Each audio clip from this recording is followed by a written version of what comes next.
off, we are live. Let me check. I will make sure that we are. We are large and in charge. Well, that's definitely not the case. Live and alive. Live. There's no word that rhymes with live. Well, Live. I don't know, it's a Square Enix game. We're now live alive. Live alive. Although evil is just live spelled backwards. Let's not get into that one, shall we? That's a black hole waiting to happen. That's what she said. Oh, chat, I'm giving you a lot of time because we're actually on time for once, which is good. Yeah, it's a rarity, isn't it? It is. But boy, howdy, What, Jonathan? Oh, I was just going to say my name is spelled wrong. It's Is it? Jonathan. Oh, for God's sake. I did that last time, too. Okay, well, let's fix that. Look, at least she got your name this week. You know, there's been weeks where she hasn't even included names, so you know. It's true. There was one week where I was Kiley. Oh, wow. It's true. Yeah, could be worse. That's too funny. No worries. Oh, crap. You can't see my cursor, can you? Don't think so. Okay. No, I do not see it. Because No, I tried to alright. turn off the surface level. Okay, It's very boring, but fair enough. so it can't see me clicking on things. Close. Oh, goodness. Not that I want to resort to talking about the weather, but I'm also very interested in the weather. Jonathan, how is the weather over there for real? Well, first off, the air quality is pretty bad because we're still getting some of that Canadian smoke. Yeah. It's going to start getting hot here in Pennsylvania. 86 Fahrenheit. I am not 100% sure what that translates to for That's Celsius. just under 40, so between what we would say 35 and 40. And then it will be 90 next week. This week it will be in the 90s. So definitely getting warmer here. I don't miss that at all. Yeah. I mean, we've got our air conditioners and fans going to keep us all cool. So. Oh my gosh. Well, we've been joined by Mike, friend of the show, Mike from Mike Tindo, and Front Page Rob, which, if anyone knows, he was on last week too. Howdy, folkies. Howdy. We're talking about how hot it is because I'm old now, and that's all I care about. I only care about the weather now, and watching birds. Oh, Jonathan just subscribed. Thank you so much, Jonathan. 26 months. Oh my gosh, Jonathan. Damn, that's crazy. that's a lot. Jonathan has been a supporter from day freaking one. Literally. So what's on the menu this week, folks? Food. No. Video game food. No. Ooh, we should do that one time. Well, yeah, we should actually. We But should we have review Jonathan a couple of. for a reason. We'll get into that in the main show. Oh, yes, I guess. Oh, wait, I've already sent it out on Twitter. We're talking about too many games today. We're talking about too many games. I like that. I know that that's the name of the thing, but it's still funny. Yeah. I love to talk about too many games. I actually didn't realise, and we'll get into this more in the main show, how much there is to do there. Oh my god, yeah, I'm just browsing through the website, I'm like, what the hell? I definitely want to talk about that. Because that is still my ultimate goal, is to have a game con over here. And I will. Now that everything's opening back up. Yeah.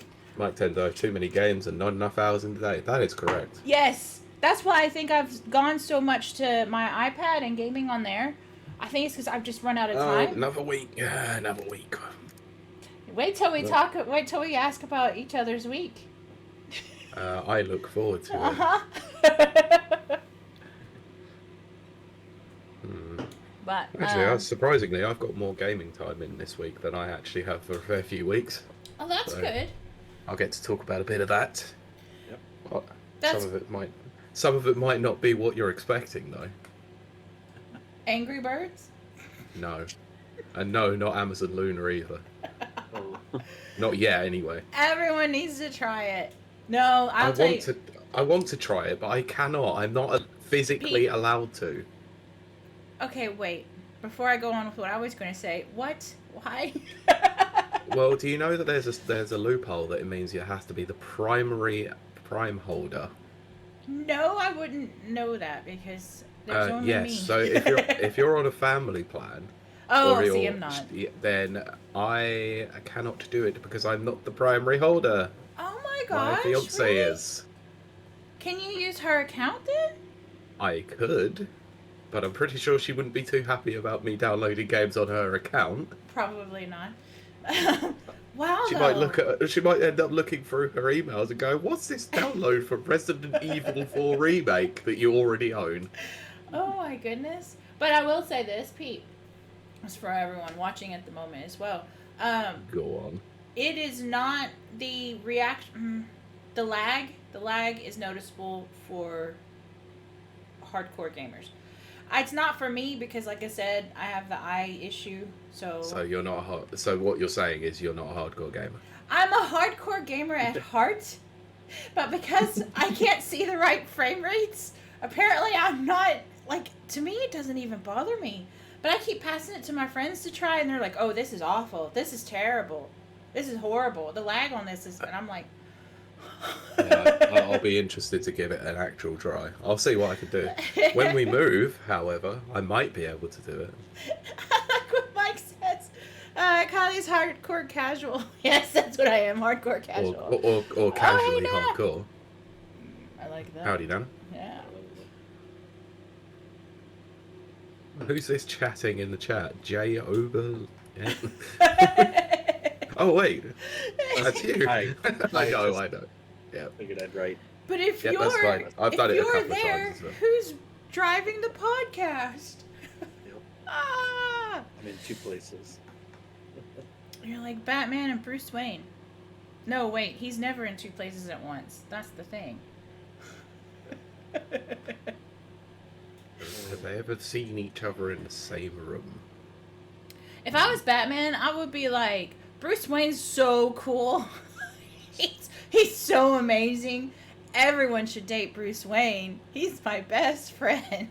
No, if that was me, I would just going on the news. It's like, Bruce Wayne's a dick. Why would you say that about yourself? Throw people off the trail. Oh, see, I'm all about. I'm coming for him next. Oh dear. Oh dear, dear. And all the villains go after the people you love. Oh goodness. So you don't really want that. That's the problem. Does Batman really love himself? Oh, there's a whole arc right there. I'm sure it's probably been done. Probably. Bit of an Arkham. Oh gosh. Oh gosh. Oh dear. That was awful and also amazing. I'm not even justifying it. It'll take a league to justify that. Oh goodness. Chat, I'm gonna give you, I don't know, a minute? Yeah, I'll just run the test recording in the background whilst we do that, whilst we wait. Sounds good to me. But, Good. See, there's stuff I want to talk about, but I can't talk about until we open the show. Then all my good material's gone. Then talk about something else. The weather. How's the weather? Oh my god, you've done it again. You've done it again. Oh my god.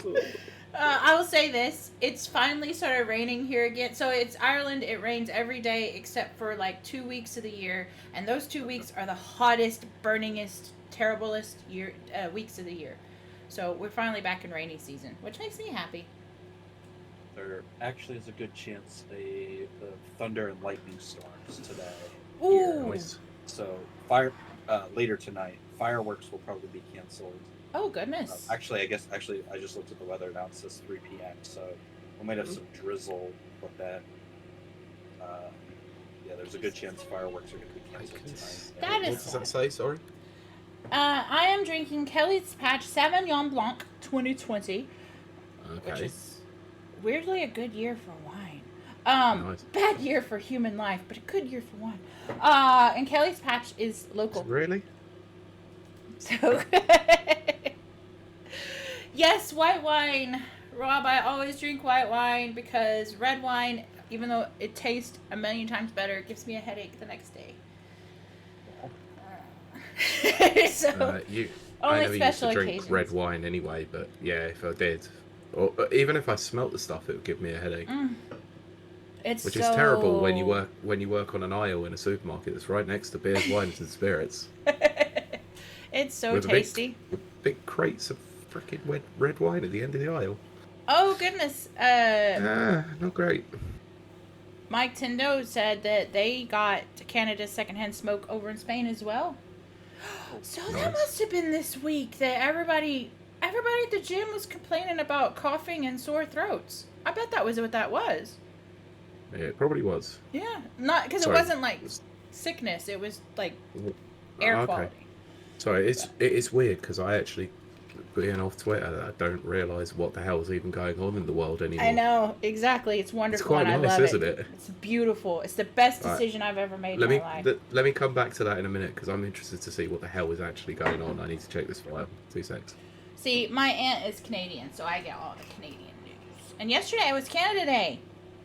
So, which means Tim Horton was giving away free donuts that I can't eat.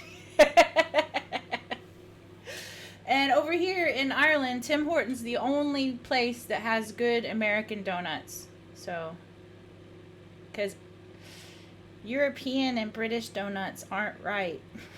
They're wrong. They're so wrong. Sorry, what? I'm hearing slander now. They're so very, very wrong. You either have those tiny little mini donuts that don't have powdered sugar or chocolate or anything on them. They're just cake.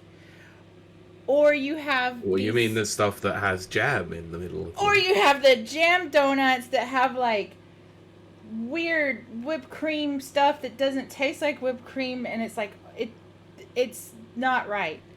A good donut should melt in your mouth as soon as it touches your tongue. Well, here's the thing, right? We do have those. Uh-huh. We actually do. The Who problem makes is, them? they are reserved for them being warm at the seaside. Oh. Yeah, because you got to get them warm. Oh. There you go. We have those as vendors round, round at seaside towns, and the smell is amazing. Oh, I love donuts so much. I wish I could. So the stuff that you get in bakeries here, obviously, are a different variation of donuts. They are still... Fuck off. They're still nice. No, they're not right. But I also don't like jam in anything, and I don't know about, like, UK mainland, but I know over here in Northern Ireland, they put jam in everything, and all the cakes, and all the tray bakes, and all the donuts, and I'm just like, I don't like fruit. Stop putting fruit in my desserts. Now, I will admit, fruit and nut dairy milk, it's very good. I will take your word for that. Good. Let's see. Oh, yes, it's true. Mike says that's because in the UK they're called donuts instead of do-nuts. Donuts for donuts. They're only called do-nuts here because of the Simpsons. Yeah, probably. Sincho! Hey, Sincho. Howdy, Sincho. Fruit would be okay, but jam is just sugar. I mean, maybe. I do like strawberries. That's probably the only thing I like. But strawberries are good. Jam is so jiggly. Sorry, have you ever had a peanut butter and jelly sandwich? Believe it or not, yes, but I never liked those growing up. Okay, well, fine then. That's just me and my weirdness. Oh, for God's sakes, Mike. Control yourself. Peanut butter or jelly. Yeah, fair enough. What'd you say, John? Bueno, Brent. Bueno! Yeah, Mike Tendo. I don't know why I'm reading this out loud. So it could be worse. They could have been called D's nuts. Peanut butter jelly time. Peanut butter jelly. Where you at? Oh, nice. Brent said he may have to leave early. We're having an Independence Day shindig tonight. Excellent. Go celebrate your freedom by blowing something up. Man, freedom. Preferably not 10 digits. Oh, man, I will tell you this. Fireworks are legal over here. They're legal over here? Mm-hmm. Yeah. They shoot them off all the time. Like, Like for real, like actual fire, like the kind that in Texas I would, yes, like in Texas if I would go watch fireworks at a school or whatever, on Independence Day, that kind of thing. They just do that here in their back gardens. They just launch them. Yeah, that's true. It's great. Just like, what? So there are about 4 times a year that we shoot off fireworks. Someone's birthday, bonfire night, Christmas, and New Year. Because why not over Christmas? I will say this. And sometimes Halloween for some reason. Yeah, that's how here. It's every freaking holiday ever.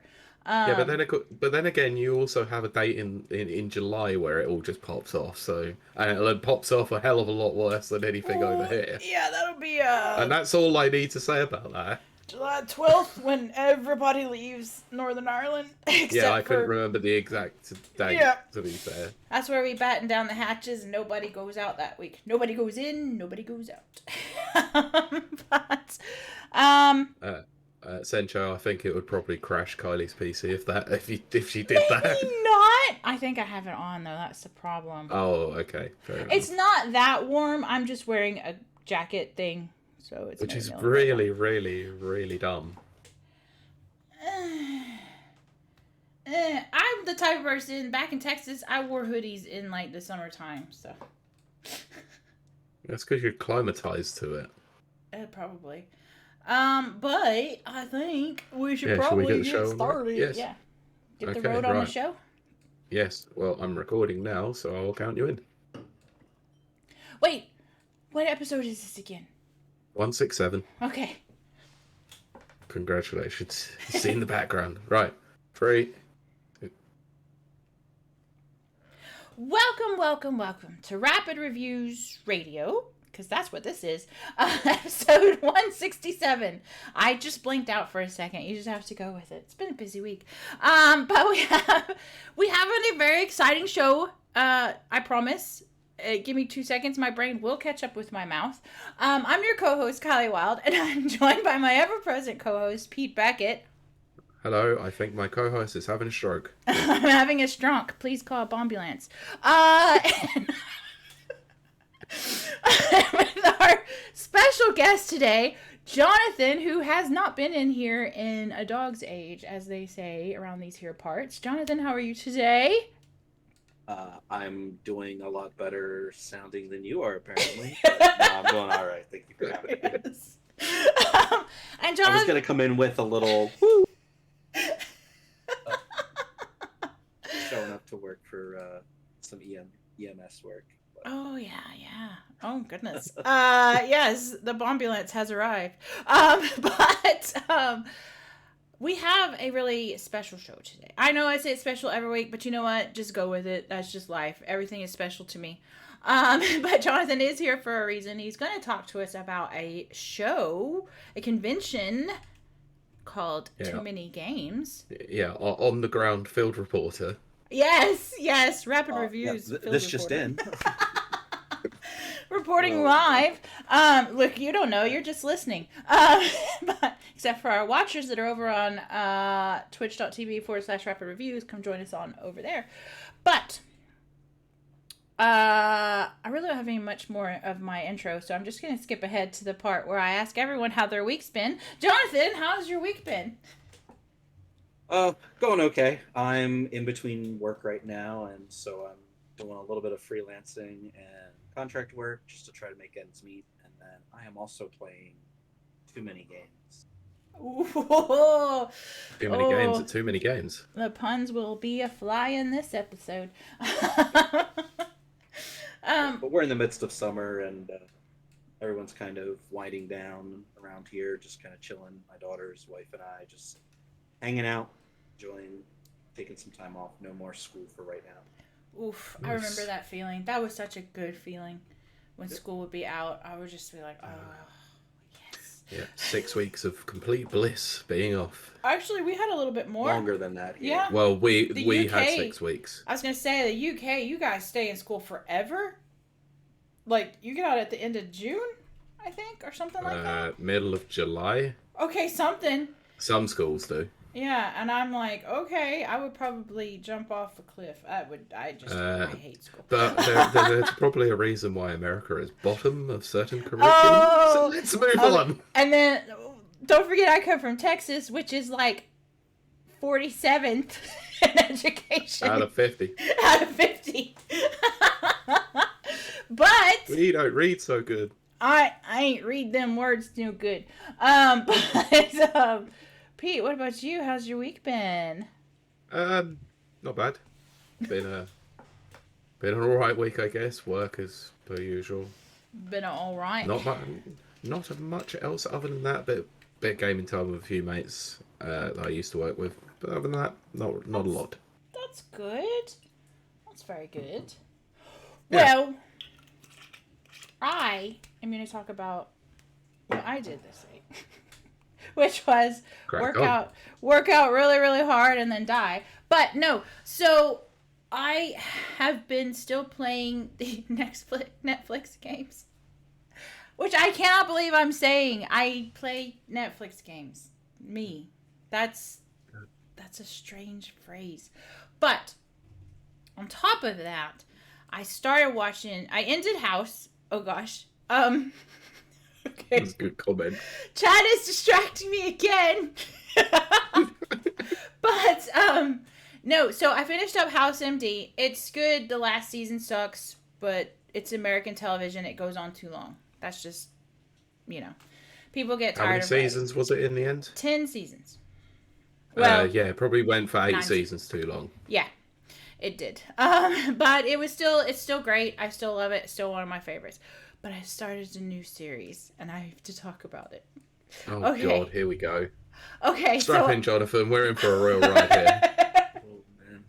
So, here's my thing. So, okay, it's Preacher. So, I love the comics. And when I love the comics, I don't usually watch the television shows or the movies, or I go in with really low expectations. It was very difficult for me to watch the Avengers and everything like that. Once I did, it was fine, but, prepping myself. So Preacher came out in 2016. Can you believe it? And I avoided it for many reasons. One, Seth Rogen is the executive producer. I do not like Seth Okay, Rogen. Sorry. There's your first problem. Well, you would think that. No, it didn't stop you from watching The Boys. No, it didn't at all. To be fair, Boys... Based on a comic executive produced by Seth Rogen. But that's what prompted me to go ahead and give Preacher a chance. Even though Preacher and Cassidy do not look like their characters, and I was already like, oh! But they make reference to that in the show, which is hilarious to me. And Tulip, okay. Obviously Tulip doesn't look like her character at all, because they've changed her ethnicity and all that kind of stuff.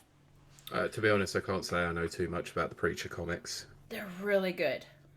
But here's the thing. Okay, first of all, the lead character, his name is Dominic. The actor is named Dominic. He's playing Preacher. He looks like a guy I used to mess around with named Callum. Okay, I had to get past that. It took me 3 episodes to try and get past that because he looks exactly like him. And it freaked me out real bad. And then it's set in Texas. So, then it looks like... It's me talking. It's very true.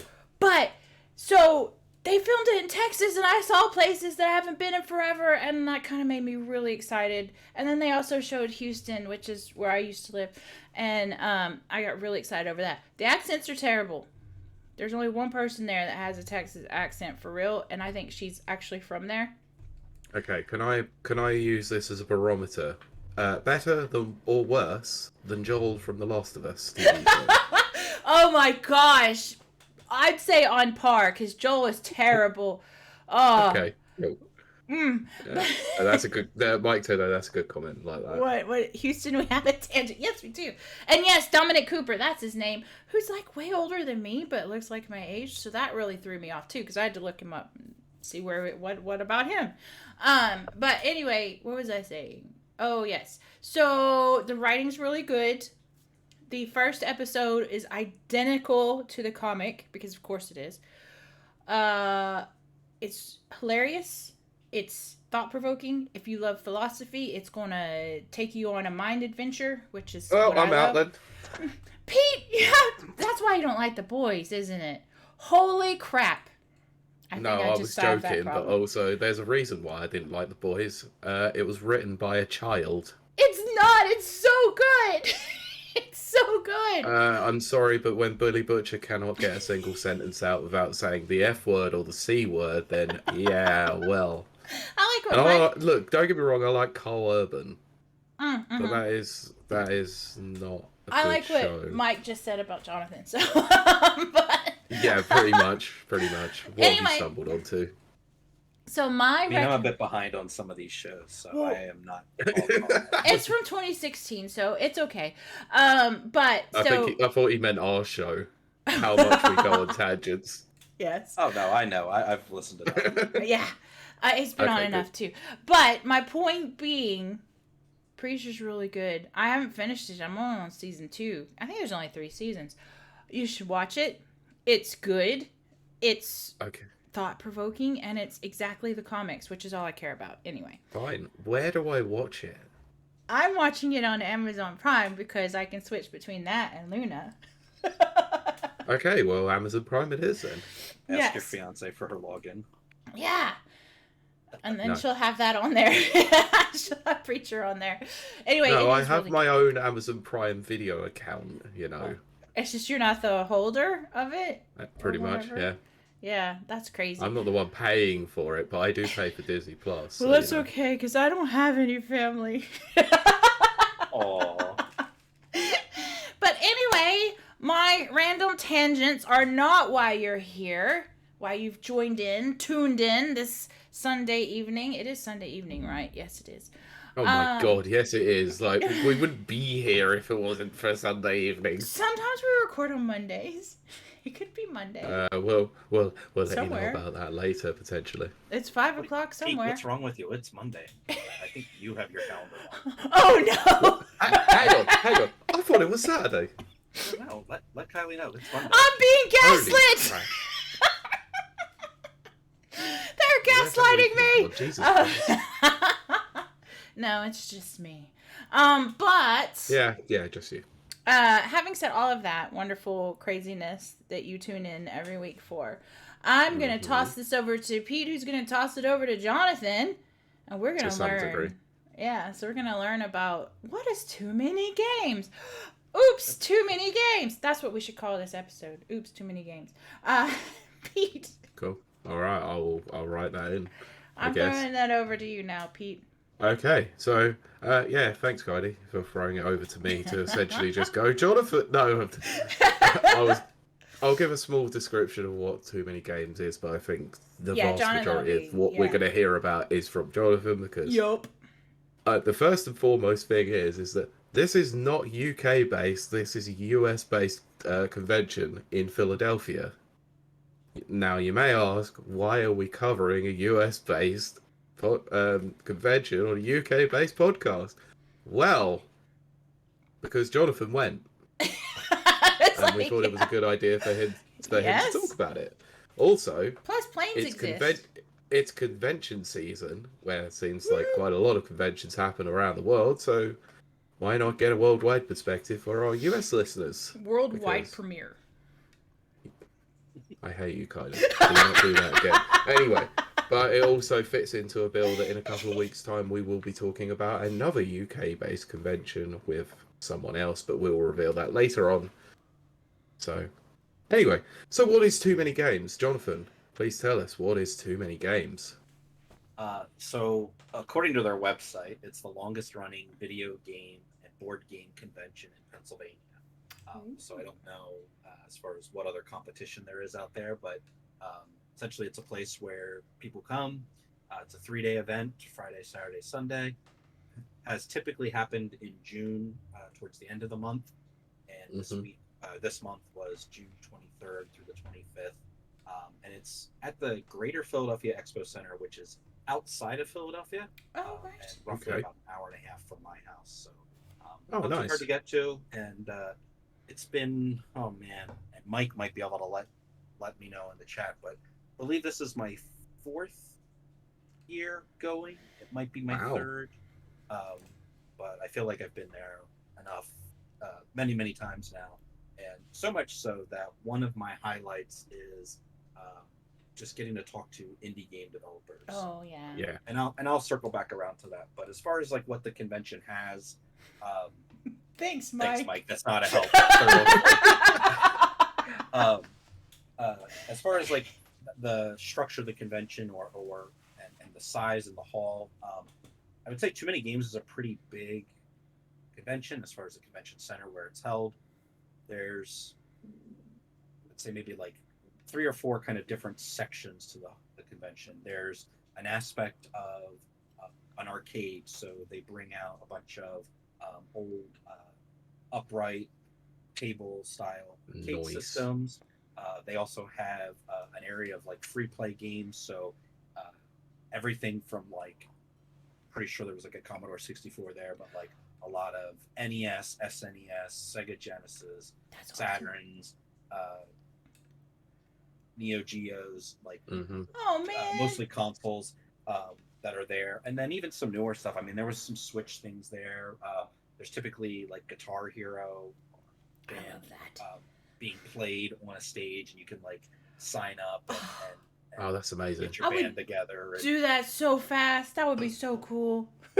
So that's kind of one aspect of it, and then there's panels available throughout the day where there might be folks talking that are in the games industry, whether independent game developers, game designers, or larger. They've had larger game studios represented. They've also had like because one other aspect of what they do there is a marketplace where you can sell stuff. So sometimes there's some artisans that are there. Like wife Leah and I sat in with a few people that were talking, and they were small business like Etsy stores where they were doing. One was only doing crochet, and typically around gaming when it comes to like either like fantasy cosplay type stuff or video game art that she was producing. There's another guy that was developing, because they have board games there. He was developing wood burned like dice trays for like Dungeons and Dragons, as well as some other woodwork for like dice rollers and nice. I want to learn that so bad. So there's some panelists that are there, so that's another section. I think we'll go into a bit of those in a bit anyway, because there's quite a lot of people there that we can talk about. And then there was some YouTubers that are there. Let's say in years past, like I saw Arlo in years past. Oh, nice.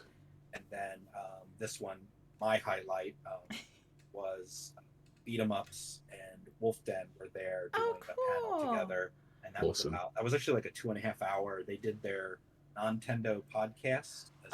Amazing! After show.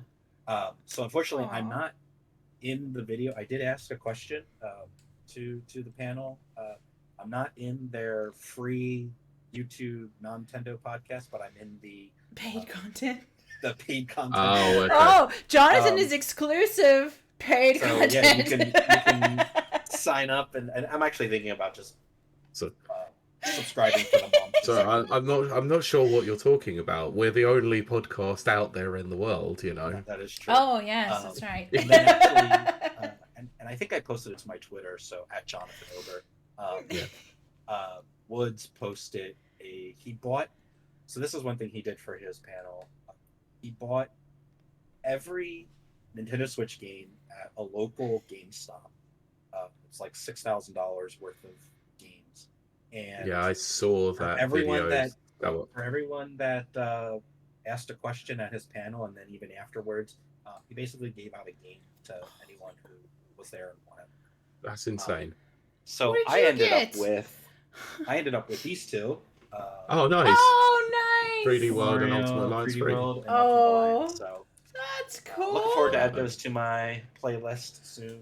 That is awesome. That's very. I like that. That's cool. So that's 2 aspects now, and then there is probably one of the largest retro game marketplaces, like rows and rows of old NES games, SNES games, like hard to find. Game Boy games. Were they overpriced though? I would say decently to moderately priced. I mean, Okay. there's definitely like I actually came across this on Twitter. If you kind of search, just too many games, they had a graded version of Tears of the Kingdom. It was going for like $300. No, yes. No, because it's no. new in box, sealed, and graded, and all that. So I would say that's stupid. Oh gosh. Agreed. I mean, it's definitely. Yeah, but it's more stupid if you buy it. If you pay that money. Yeah. There's someone who's clearly bought that. You do know that. Like, if it's got water on it, they'll buy it. Oh my gosh. So like for instance, I would say most of the marketplaces were decently priced. I mean, there's definitely good deals there. A friend of mine actually asked me if I could look for him for Chrono Trigger on the DS. Right. Yes. He was curious. He has a copy of it. He was just looking to see like kind of what the price ranges were. So I found everything from like $90 to like $120 for Chrono Trigger. And he was told by our local game store that it would be about $90. So I would say, as gaming marketplaces go, it's probably decently priced. Cough ROMs, cough. Yeah, I think that's probably because you get a lot of YouTubers, a lot of resellers there who tend to know the value of games, so they can't exactly overprice them, can they? Oh my gosh. No, yeah. And then so along with that marketplace, as far as like the retro games and that, there's also kind of the knick-knack and artwork and crafty kind of stuff. So there's cosplay swords and weapons and costumes. There's posters. There's Funko Pops out the wazoo. There's hand painted things. There's T-shirts for sale. There's all that kind of stuff. So that's another aspect of the massive. I did buy a replica Oathkeeper at a gaming convention from Game of Thrones, not from I just blanked out on the Mickey Mouse Final Fantasy game. Kingdom Hearts. Oh my gosh, my poor brain. Kingdom Farts. Sorry now. Yeah, I mean, I was not really looking necessarily for anything, but I definitely picked up a lot of swords. I love swords so much, but sorry, whoa. Mike. How much did they sell your? Yeah, I know. How much did you sell your copy of what for? Tears of the Kingdom. Yeah. £300. I wished. I didn't care about the value. I was just like, it's going towards my new monitor. Oh my goodness. I couldn't look, I shouldn't have to justify the fact that I sold my copy of Zelda Tears of the Kingdom because I wouldn't play it. But did we talk about this and I just drank a lot and forgot? Sorry? Did we talk about you not playing Tears of the Kingdom and I just drank a lot and forgot? Yes, we did. Okay. It was on last week's show. Oh, maybe I need to go rewatch that. Oh, nice. Enjoy, Rob. Yeah. It was for Street Fighter 6, but the monitor was bought for Street Fighter 6. Yeah. But anyway, yeah. So some other aspects. Mm-hmm. There's also like cosplay competitions. There's a cosplay wrestling match. I did not take part in it. What is that? Maybe some year. Maybe someday. Did they actually wrestle? Yes, they do like wrestling. Oh, that's my amazing. gosh, that's awesome. Because see, like, I've been where there's like cosplay dating, which is like the speed dating, but you're in character, so it's it's not real, that kind of thing. Mm-hmm. I've never been to one where it's cosplay wrestling. That's amazing. Yeah. And there was actually a lot of people into that and doing that. And I would so do that. Yeah. I would do that as Brienne of Tarth. Yeah, I'm pretty sure there'd be a large crowd for that one. Probably. Just don't pick up a sword. Oh my gosh, that is so cool. And then so just some other notes of the whole convention, because Lee and the girls and I in years past have taken part in some of this, and this year was a little different because it's actually just Leanne, which was actually kind of fun. But but there's also a free play board game area. So they have like Nice. hundreds of games available, and you can just sit down at the table and try out a game. And there's also I love that.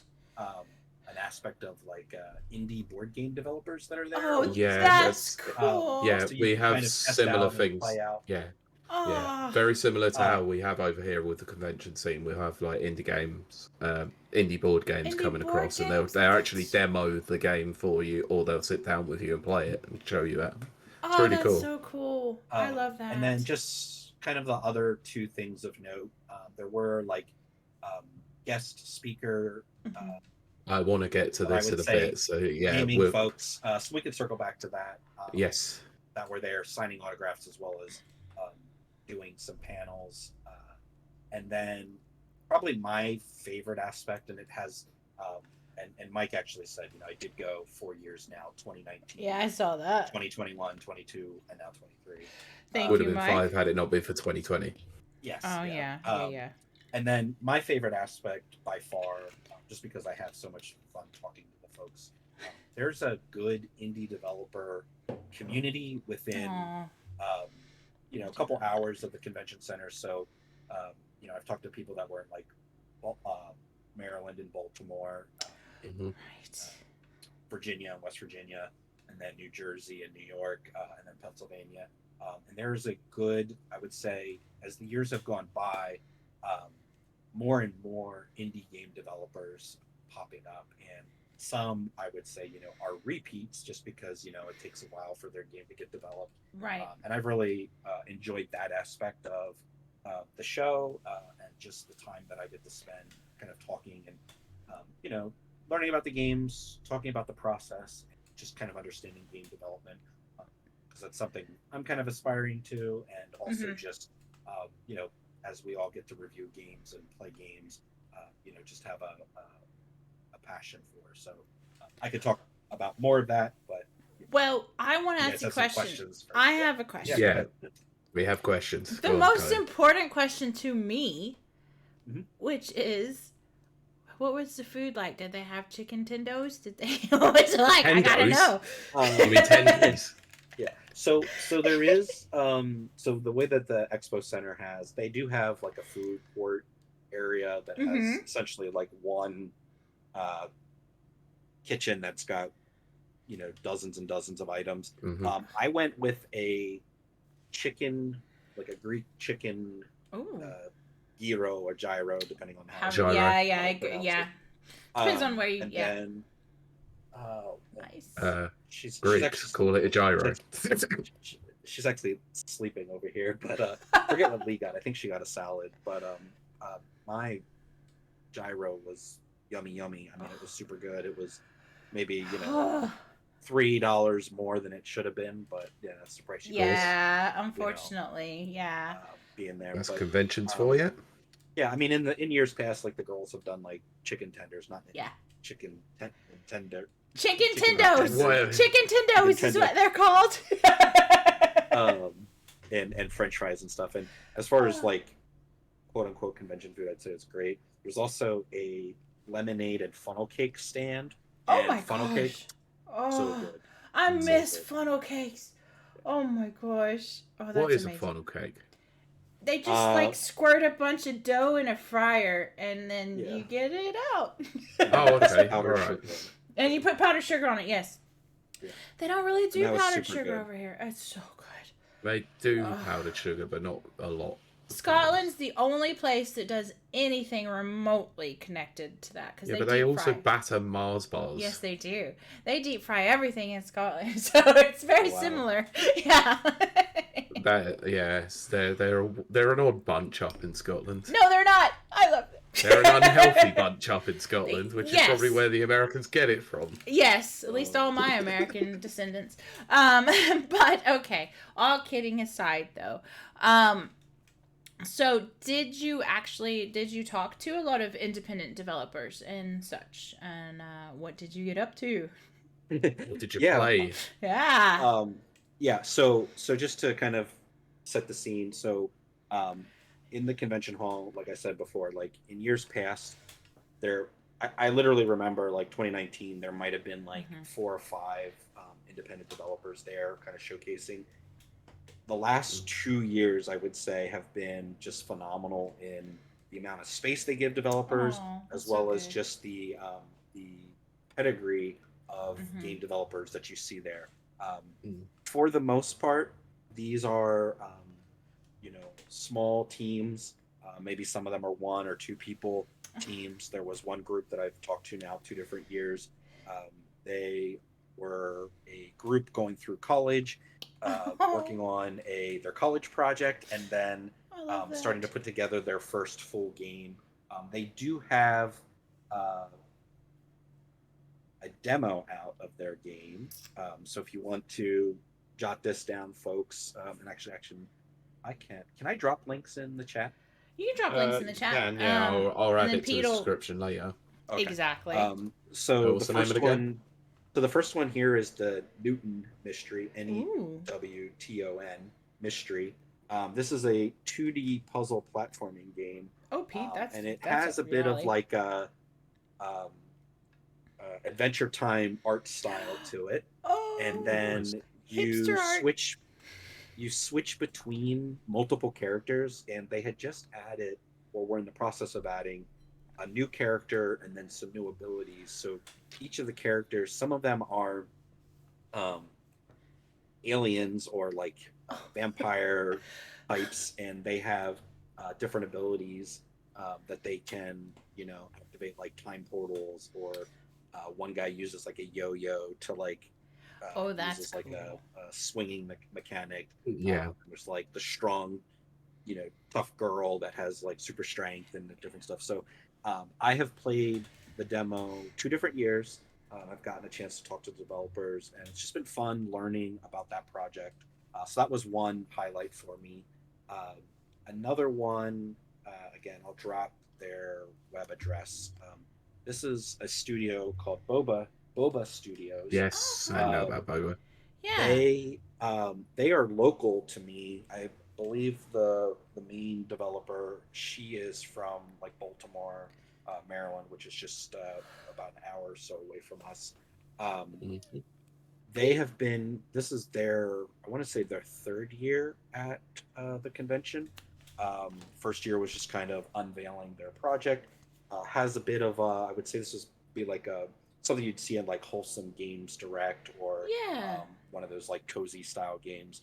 Plays a little bit like in some ways, like a Mario Party, or not Mario Party, Mario RPG style, with kind of a blend of like a Paper Mario, sorry. Oh, nice. With like a blend of, it uses color mechanics to essentially, you have like you're this Squirrely-Roo rabbit, which is essentially like a squirrel and a rabbit combined. And then inside the little rabbit's pouch is a chameleon that you can then change the color, and it's basically puzzle. Yes, yeah. It has a really cool watercolor painterly style to it, and it's just a beautiful game. When we interviewed TJ, was he? Yes, I was just about to bring this up. Yeah, TJ Martin was from Boba. Yep. Yeah, I think I put him in contact with you guys. You did. So we've come full circle. Yep. That's excellent. And they've been, it's been neat. I think the one thing I've learned from just dialoguing with their team is that some of their process has been, delayed because they're, finishing up. They were finishing up school and kind of learning as they go. It started out as like a school project that kind of grew and blossomed into something that they wanted to produce and put together, and then there's been some art style changes in the last 2 years, and then just some development hurdles to get across. But back up, so with the Newton Mystery, in talking with the team, and obviously don't set this in stone or whatever, but their anticipation is having the game launch early next year. Right. So one of the cool things, they had a table with a tablecloth that people were signing and writing messages and stuff. And so I after talking with their team and learning kind of their process and where they're at in the game development cycle, I wrote something to the effects of so happy to have been playing your game for half the year, because hopefully by the next time Too Many Games rolls around, their game is live, because they are anticipating an early release next year. And then the Squirrely Root Rabbit game is probably about a year or two out, is what they said. So the development process, like I said, it's been slowed a little bit, but they're in the process of just finalizing level design, building that. So those were two highlights, because those games, absolutely, in my opinion, right up my alley as far as things I enjoy playing and love seeing. A new game to the mix, and I will add this one into the chat so those that are following along can check that out, and you can put that in the notes. This is Dark Tides. This was the first time I saw this game. It was very early in development. There is a demo on Steam on that link. But basically, it's like a Victorian era style point and click kind of mystery game. So think like Agatha Christie, Sherlock Holmes, that kind of era, and that kind of mystery style. So I didn't get to play the demo, but I talked to the two people that are building this game, and just got an understanding of some of the nuances that they've had with getting the game on Steam or the demo on Steam, and some of that process, and then just learning a little bit about how the idea of the game came about, and what they're aiming for, and just general game developer type questions and learnings. So that was kind of fun. Yeah, but any questions on any of those games as far as like what I've played, what I saw, what I learned? That's actually what I want to hear, is what you demoed. I don't know if Pete wants to ask anything additional, but no, we'll talk about the games for now. So we'll I want to know. Ask your question. Would you demo, and what was your I'm gonna follow this up? So I would say all three of those, Squirrely Root Rabbit, Newton Mystery, and Dark Tides, those are all on my radar as far as on my wish list / radar, just as far as games that I'm really looking forward to playing. I think Squirrely Root Rabbit, having been one that I've been following for like 2 years, like I get their email newsletter, I follow on Twitter, I communicate from time to time with their team. I'm really anticipating that one. I was a little saddened to hear that the development process has been slowed, and that they're kind of anticipating like a 1.5-2 year till launch. But at the same time, a bad game, or whatever. Yeah, that quote that we quote all the time. But I mean, you obviously don't want to put out a bad game. Well, of course. One thing we found out is when we interviewed the dev for Horus, he's an indie dev as well, but he was indie dev, and it was slow process, blah blah. But then he got picked up by a studio, and then they injected tons of money into him and his idea and his everything, and then boom, they just took off. Yeah. That's really what it comes down to, is money, which is sad. I mean, but a lot of these folks are working, a full-time job on top of it. Yes. I know.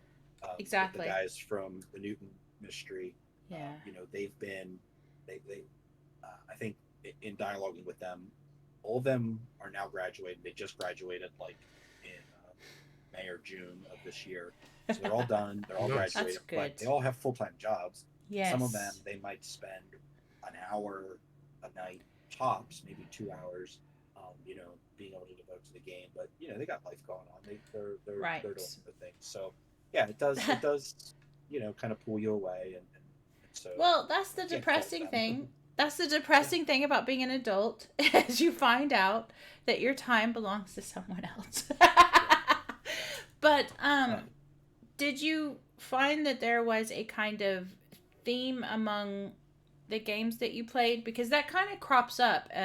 1 year it might be all zombie slayers, or all first-person shooters, or all platformers. Was there kind of a continuous theme, or was it just everywhere? I would say every game had a unique. I don't think any two games really looked alike. I like played that. Alike. Yeah. Acted alike. Oh, I like that a lot. Had similar everything was super different. That's very good.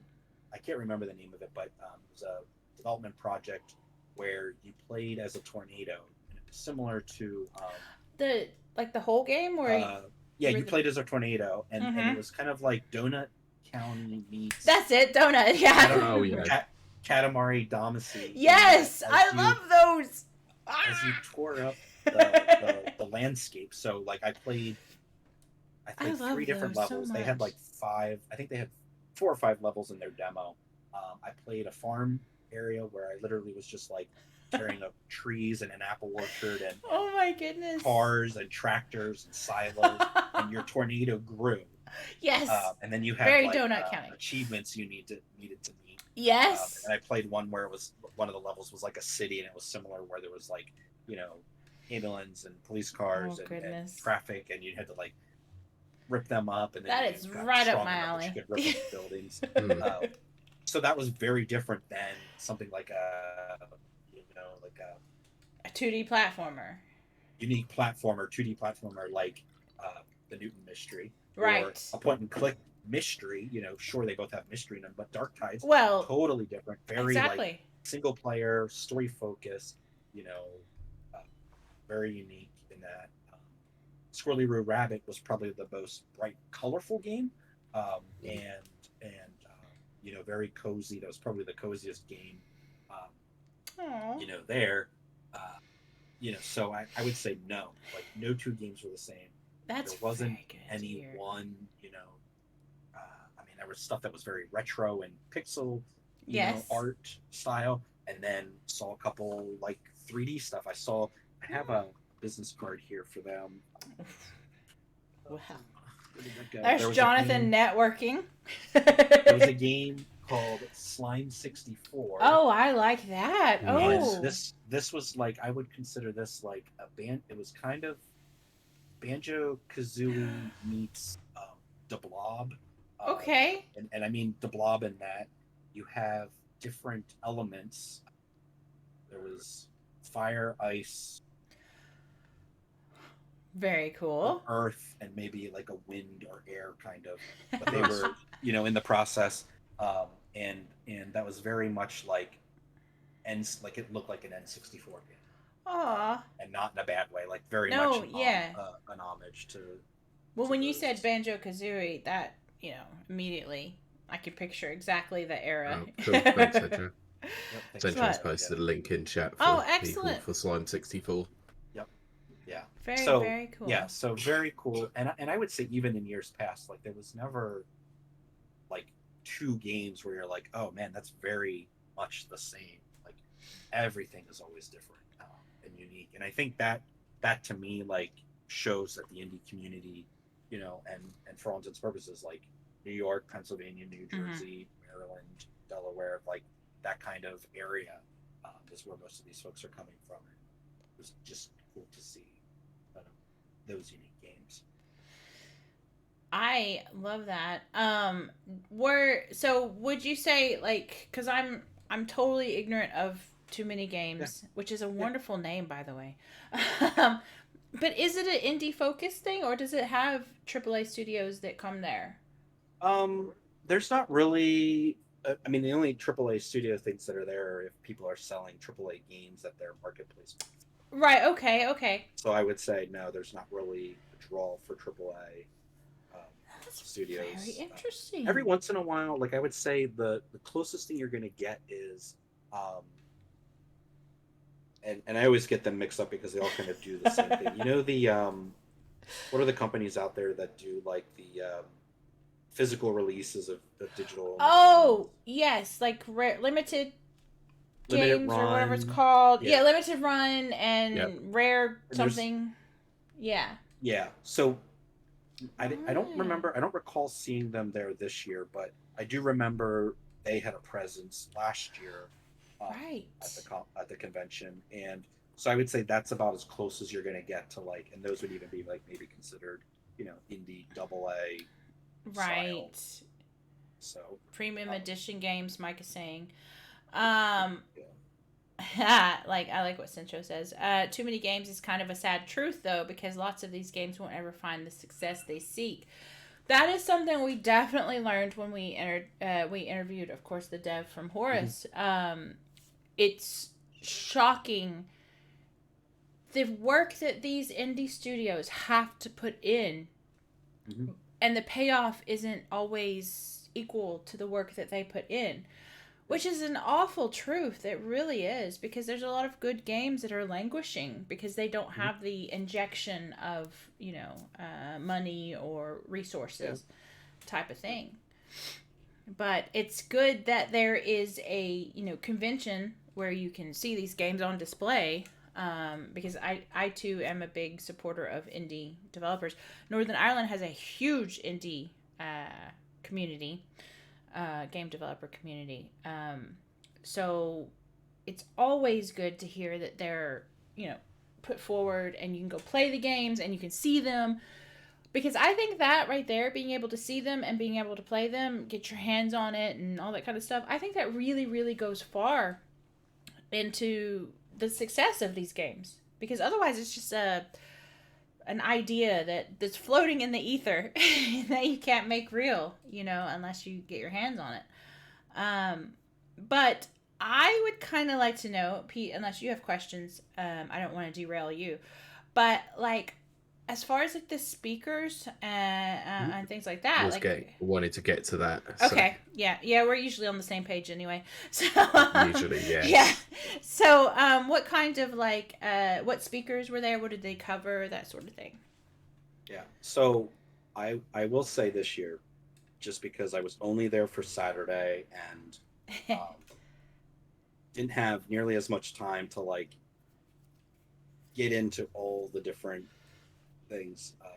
Some speakers that I could imagine it's similar to Comic-Con, isn't it? Where you're trying to get into Hall H or something like that. Oh gosh, yeah. I mean, yes, but not always as busy as like a Hall H sort of thing. I mean, definitely a couple of times where I did have to wait in line, or they,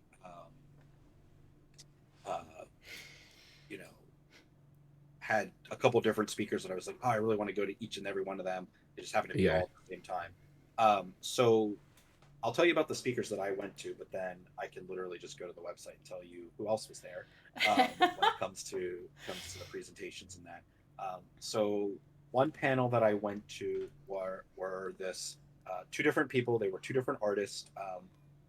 One was focusing on crocheting, cosplay type items. Whether it was little crochet headbands, oh my gosh, match different characters, ears and horns and different stuff that she was making, as well as some different she also made dice bags and different stuff for more nice board game type thing. So that was she was there and she was talking about her Etsy store and business and sharing about her process. And then along with her, there was a gentleman who was sharing about the wood burned dice. He was doing wood burning and embroidery for dice trays for Dungeons and Dragons, and his artwork was really cool. He did a lot of dragons type stuff, or did some custom work where you could say hey, I want this animal. This game kind of represented. He would embroider the bottom portion, the fabric of the bottom of the tray. Oh my gosh! Some wood burning type stuff. I want to do that so bad. I want to wood burn, and I also want to make dice because you can get the molds, and I want to make glow in the dark dice. Yeah, they do quite a lot of those in conventions over here as well. They're really, really cool. So I think the thing that I liked about that was just hearing the different processes, understanding how they work on commissions, or how sometimes they would just make stuff in hopes to sell it. And again, a little bit of that, hey, the artist is building this thing, making this thing, selling this thing, and maybe they don't necessarily get the success that they're seeking, and that equates to the time that they're putting into it, but they were both very passionate about what they were doing. Aww. Believing in what they were making. And I love that. And I thought that was really neat. I love passionate people. And that's what you need to be a speaker. You need to be passionate and believe what you're saying. And then I also sat in on a presentation that, and I'd have to look. They actually had a guidebook. See if I can bring that up to see if I can find exactly what it was. But there was a group of people that they do I hate to even say this, Pete, but they do a podcast about video games. Because I know that this is really the only one. Yeah, I know. Nobody does. I didn't want to believe it. I didn't want to believe it either. I know. I couldn't believe that someone stole our idea. Yes, copycats. But they did a presentation kind of covering the history. So what they do is they talk on their podcast about kind of the gaming era of yesteryear, and they talked through the Westwood Studios, so makers of early Command and Conquer, Command and Conquer, and some of those games, as well as many other games. I didn't. I'll be honest, I didn't know all the games that they covered, but I did get a chance to kind of hear. So it was called Go Westwood, a studio retrospective.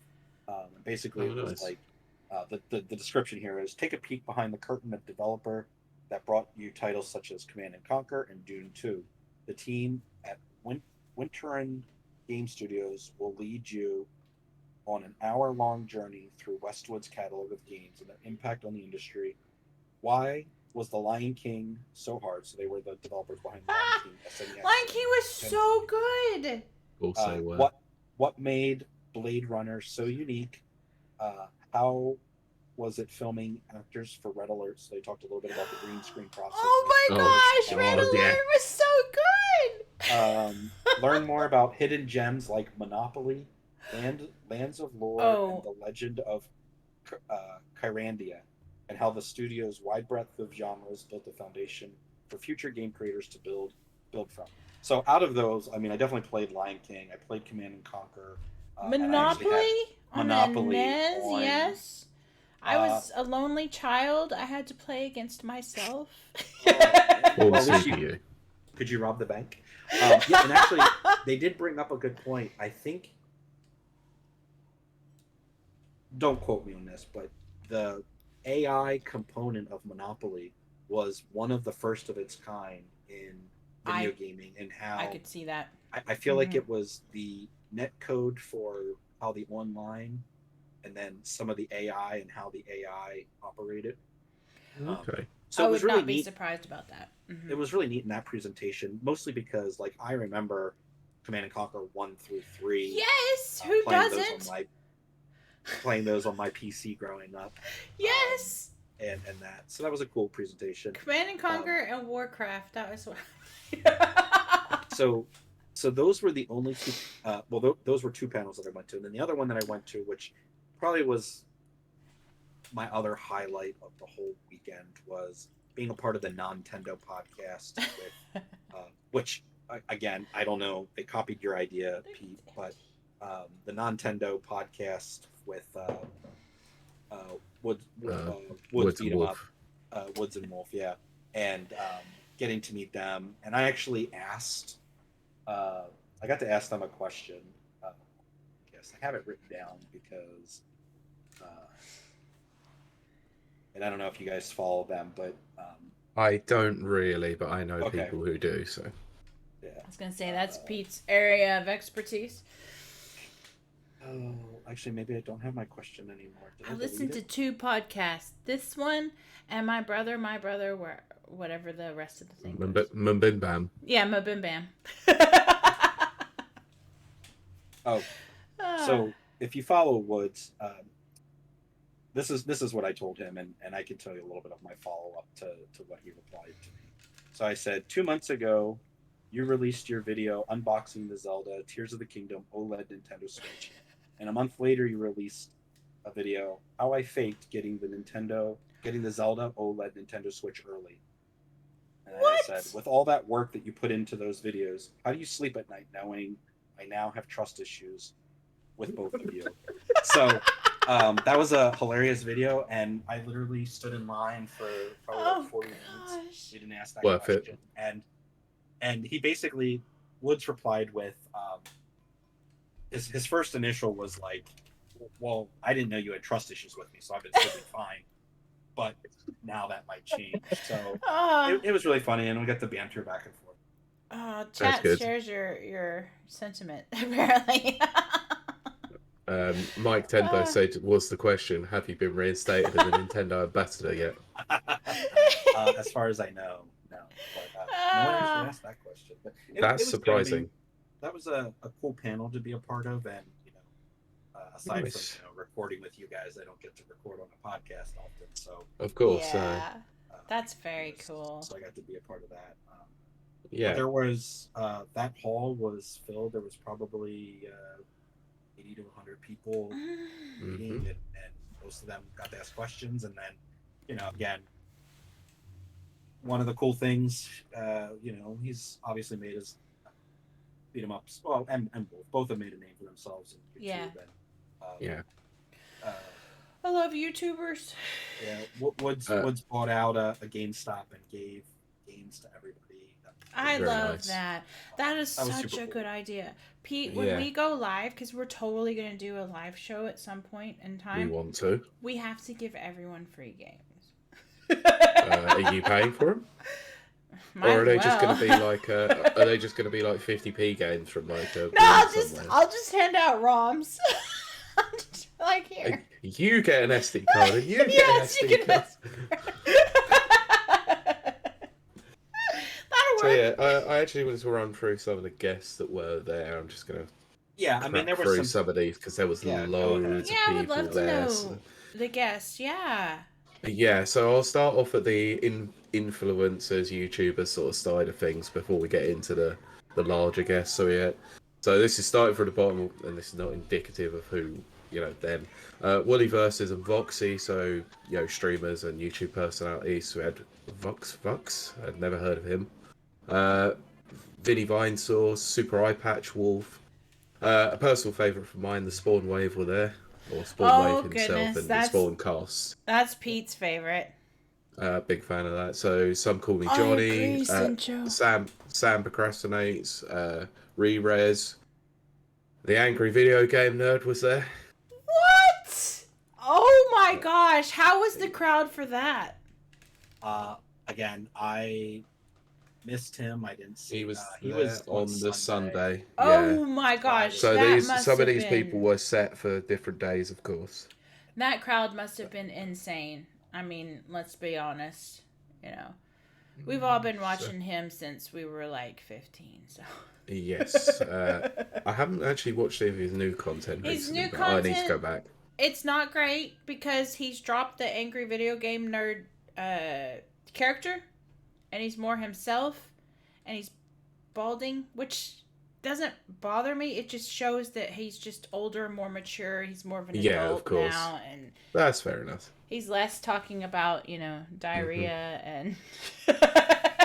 But that was the pinnacle of the content. Anyway, right. So we had regular car reviews, Linkara, Lady Lavinius, Dustin Furman, Jordan Fringe. Now, Jordan Fringe does a lot of cartoon content. It's also on Spawncast. He's cool. Reed Duke, Wolf Den, as noted before, Dagon Moriarty, Jim Davis, Frustrated Gamer, Pat Contry, the NES nerd. So, the NES nerd and the Angry Video Game nerd in the same convention hall. That would be cool. DA Games, Convert Go Blue, Chaos Mix, Chow Mix, sorry. Cadicarus, flew all the way there, I guess, from the UK. Nice. As stated, beat 'em ups. We had Bob World Builder, Casey Mongilo, and right. So we're now up to the voice actors. Roger Craig Smith, Quinton Flynn, Kira Buckland, Cam Clark, Patricia Somerset, Mike Whitten, Colt Cabara, the wrestler, and I've saved a couple of notable ones because these are probably two of the biggest. Yeah. So not only did they have Quinton Flynn, so those who are in the know, Raiden from Metal Gear Solid 2, But they also had Solid Snake, David Hayter there. David Hayter was I there! saw him from afar. I did not get in line for a $40 autograph or $20 selfie. Oh my god! I mean, that would have been awesome, to be fair. Yeah. But yeah, so they had the two of them in the same convention hall, probably for I don't know if it's the first time in ages, but yeah. And I know you glossed over, but I saw Patricia Somerset from afar as well. Yeah. Not very nice. But yeah, the final most notable was Charles Martinet. He was there again. I think it's at least his second year in a row. Yeah, he does keep returning, doesn't he? I saw him. He actually had a panel last year, and I got to see him, and it was a really good time. And then I walked up to him and just shook his hand. Nice. Last year. Didn't get an autograph or anything, but I think my wife might have snuck a picture and then got. Oh, okay. Yeah, not everyone could be lucky like Mike Tendo and meet him in person, you know. I was gonna say, I'm not gonna lie, and my holy grail is to get Pete Charles Martinet's autograph. That is my holy grail. I've been trying Pete for 2 years. I don't want the autograph. I want a picture with the man. I wish I would. I mean, I could Photoshop you into him. There you go. It's not the same. It won't burn into my. It won't burn into my memory. You know what's weird though? Like, okay, tangent time, because I know the freaking chat's been waiting on it. But you know what's crazy to me is John Romero lives here in Ireland, so I see him all the time, like all the time, at every convention, just every time. Yeah. He does not charge for selfies. He doesn't charge for autographs. It's like, I almost said the cuss word. It's like freaking John Romero. And you could just walk up to him, and I'm like, I just bought this poster. And he's like, oh, I'll sign it. And I'm like, oh, do I? And he's like, no, I'll sign it. And I was like, he goes, do you want a selfie? And I was like, yes. And his wife took it, and he didn't charge anything. And I'm like, but you're John freaking Romero. What the frick? And so I'm always a little bit disappointed when I hear that they charge for selfies. But at the same time, I'm divided because it's like they do have to fly out there. They don't always, like, the convention doesn't always pay. Right. Well, it depends especially a convention that like this size. Exactly. Yeah. Exactly. So sometimes I'm like, okay, well, I understand it or whatever. Yeah. But still, John freaking Romero. I have selfies with him. And I have his autograph on my Doom poster. I mean, the we didn't talk about this, but like the convention cost itself was $60 a person. Yeah, I wanted Charles Martinet. $60 charges that. Yeah. And that was for one day. I could have saved some money. What was the price for the weekend's ticket? I don't even know if I can look anymore because the convention. Yeah, that was the problem. I was trying to find out, and they because the event's been and gone. Yeah, I forget. I mean, it was at least. I think you could do like a multiple day for like 80 or 90. What? And then they do like a boss tier where you get like a shirt, some other swag for a little bit more. Nice. So they make money if people are going multiple days. But from us, it was like. It's like an hour and a half drive. Holy crap! I've gone all 3 days before because we had press coverage through Mike Tendo. Right, that makes sense. Made it worth it to go multiple days, especially because I could talk to the indie devs for like hours each. I mean, I'm pretty sure I've talked to some of them for like two hours total. So it makes for a long day if you're trying to do all that. Holy crap! Also for chat, I also met Call Me Kevin and took a photo with him, all free. Didn't have to pay anything. Of course. Nice. One of my favorite. The guy that was tangent time. The guy that was taking the photos, he took a picture. Tangents. Yes, he took a picture of me and Call Me Kevin and me and RT Game, and he said, "I kid you not, Kiley, they look like they're here for you." Not the other way around. He's like, wow, you've really done this before. I was like, yes, I have. But that is crazy. $60. I mean, yeah. I paid. I mean, that's for Charles Martinet is the most expensive one, I think. Of course, yeah. But so is that included in the cost then? No. Nope. You pay that separate. Yeah. So how does that work? Do you just go up and it's like, yeah, I want a selfie with this person, right? That's $20, or that's $40. You might have to. Or do you have to book it previously? Like, I don't know. That's a good question. I feel like you book it previously, and then it's. Oh, right. So when you do all your, you're booking it like when you buy your ticket or something. Yeah. Okay. Fair enough. But they have like rows of tables where all the special people are doing the signings, and you just get in line, and I think you might be able to pay there. Yeah. Fair enough. Essentially, even if you were rich, you probably would be at that convention, charging people for those pictures. Maybe someday we can have a rapid reviews or Mike Tendo table. Oh, that would be amazing. I'm so charging £50 for a picture. Well, I was gonna say, when I go to conventions, someone always stops me and asks to take a picture with me. It's like they think I'm famous, but I'm not famous. But they're like, "Can I please take a picture with you?" I'm like, "Okay." So I don't know. I guess just 6 foot tall blonde. I guess I'm not saying anything. So there's pictures. The sort of things that get me in trouble.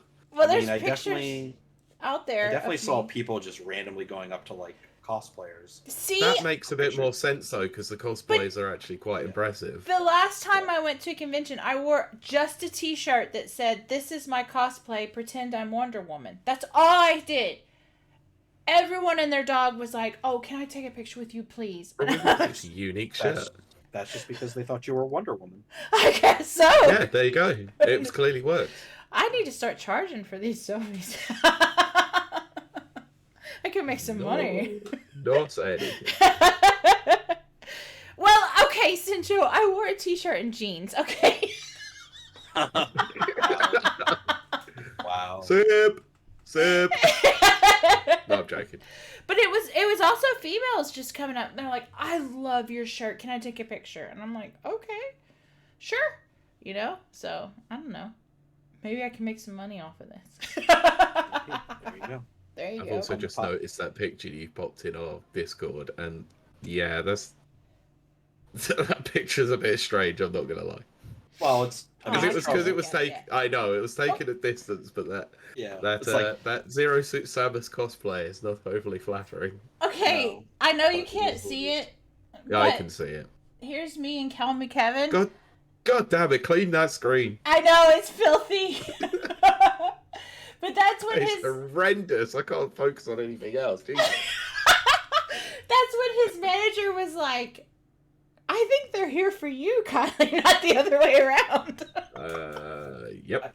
I do think, like, not that it matters too much, but like Charles Martinet was like wearing a sun hat inside. I don't know that I would want a selfie with him. Like, I don't know, just looks like an old man at the beach. Yeah. Maybe he's a vampire. Just roll him out for the convention. It's like, right, go do the Mario voice, then you can go back to the beach. Woohoo! Every once in a while, he'd raise his arm and give out a woohoo and stuff. Nice. Oh, goodness. Yeah, and he was there all weekend. He was there all 3 days. The man's got staying That's power. really good, though. That's really cool. Well, the other thing I wanted to touch on, because this was something I actually didn't know about until I went looking around. Concerts. They had concerts. Yep. What? Did you happen to catch any of them?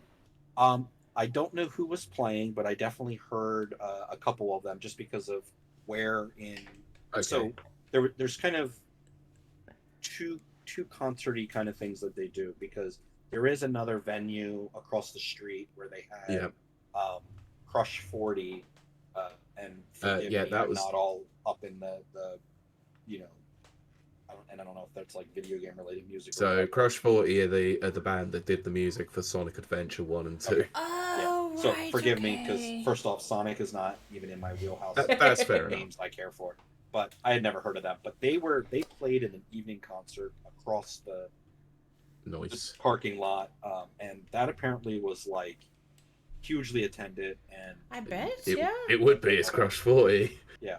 Now it was also the style, so there's definitely like a bunch of people there enjoying that. But then within the venue itself, there was a stage where they've had different bands playing.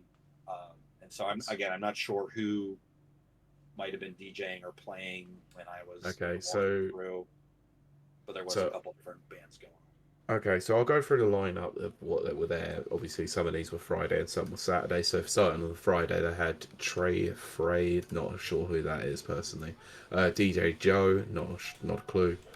Silverhound and Creep P, no idea who they are. Anyway, Saturday, like Jonathan said, Crush 40 were there.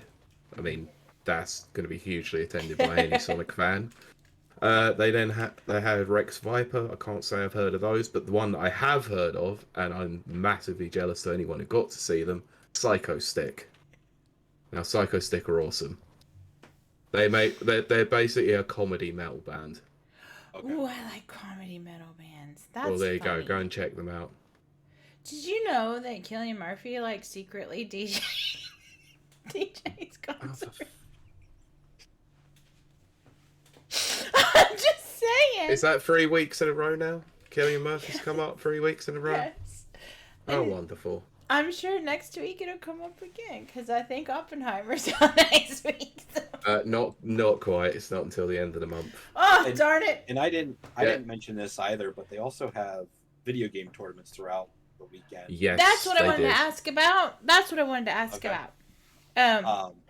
So I didn't take part in any of those, but as far as what's there, the big ones, being, oh damn, that's a lot. Yeah. So there's huge, again, they've got Duck Hunt, Crazy Taxi, Gran Turismo, Soul Calibur, Nidhogg. Yeah, that was on the Friday, wasn't it? That was Friday. Then they had Ikaruga, Dr. Mario, Nickelodeon All-Star Brawl, which, why? Why? Yeah, that game's dead. Well, the funny thing is that last year was just a few weeks after that game came out, and they actually had it set up in the arcade area at a table, and I ended up playing against a few friends of mine in that game. I didn't like what I had played, but at the same time, I didn't know all the controls. Fair enough. Worms Armageddon, Mortal Kombat, Clone Hero, Guitar Hero, and then they had other stuff going on in the Too Many Gamers tournament. I know they've done Smash Brothers, Mario Kart, some of the other big fighting games. Mm-hmm. Street Fighter 6 was one. Which I have umbrage with because they've listed it as a PS4 version. Why would they play the PS4 version? It might have been just because of what they have access to. Look, that's fair enough, but the PS4 version. Crash Team Racing. The original PS1 version rather than a remake. Yep. Tetris. Ghost Blade. Mario Golf Super Rush. Oh, Mario Golf. Why? And more Dr. Mario. Yeah. So I don't know, as far as all those tournaments, how all that all plays out, but I know that they do. They have winners. They award winners. So maybe that's why my ticket price is $60 for a day. I'm still just I know. I guess all that's included, right? The tournaments are. I don't think. I don't. Are they? I don't know if you have to sign up separate. Well, I would imagine it's. Yeah, I would imagine you'd sign up somewhere else. You sign up. You can just go in and sign up as part of your ticket price. Yeah. See, I don't think you have to pay for that separate. Insomnia, which is the only thing we have over here until I take over and do an amazing gaming tournament. Hurry up, then. I need to. But Insomnia, I think, was 15 quid or something, and then but you do have to pay for any game tournaments and any speakers that you want to listen to. They had big speakers that spoke to a lot of people, but they had the private speakers as well. Type of thing. Like I said, John Romero is completely free. But that's $60. That man doesn't charge for his time. No, he doesn't. He's really grown as a person. Well, that basically means he used to be a dick. He did used to be. Yeah. I know. I'm taking the. But $60. There was a unique thing first time this year, and after I actually talked to the guy, the owner of the company. Ooh. There was something called VR Zone that was set up. Oh, cool. They had roughly like, I don't know, 10, maybe 12 MetaQuest 2 headsets. Right. Where you could sign up for a time slot and you could go and play VR games. They had probably a dozen or so games available. You could play single player, or you could play against each other. They also were running 2 different tournaments for Space Pirate Trainer and I want to say Fruit Ninja VR. And they gave prizes out to the high score winners at the end of the weekend. But it was all free to play. You just sign up, and then we would have like a little taped off square that you can go in and play. And that seemed to be a really popular area. I ended up talking to that gentleman, the owner of that. That was my next question. Probably about a half an hour or so. And this is something that he's been bringing to conventions all around. I actually think he said all around the world. He's done some in other countries where he's working with conventions to have these little VR zones set up. And he has a team that helps facilitate, and they have battery packs on so that they can hot swap out as the headsets need to be charged. Oh, very nice. That's very cool. Get like 3 to 5 hours of VR time. So. Oh my gosh. Okay, that's kind of cool, actually. And Sancho, it's only vomit raging zone if you're weak in the stomach. That's which I am. Yeah, I can't do VR. See, that sucks so bad because I want to. I have all the desire to do VR. As I said, I've got PSVR right here, sitting here. I just get so nauseous. And then after a while, my eyes just stop working. And I don't see VR anymore. It's like 10 minutes. I just see dizziness. Yeah, just vomit time. 3 out of the 4 Obers play VR regularly, and nobody has issues. So we just have lights for that. So lucky. I don't know. I mean, I found that having a well-ventilated, cool room and staying hydrated while you play, and taking a break every 45 to 60 minutes. Tangent time. So, one of the YouTubers I absolutely love is I Am Krusty. Go check him out. Ding, ding, ding. Mark that bingo card. Mark your bingo cards. But even he said, okay, so before he got LASIK surgery, he could stay in VR for like forever. And that's most of his bread and butter is all VR videos and stuff. But now that he's had LASIK, he can only go about 2 hours, and then he just like vomits his brains out. Interesting. Yeah. Oh, it's very weird. Yeah. It is very strange. Yeah. Is it down to the eye tracking or something? I think it's got to be because if he wore glasses before and doesn't wear glasses now, it's got to be something to do with that. Potentially, yeah. Yeah, but I know it does. Like, I support VR. I want it to, like, just really do so well and all this kind of stuff because the idea of VR.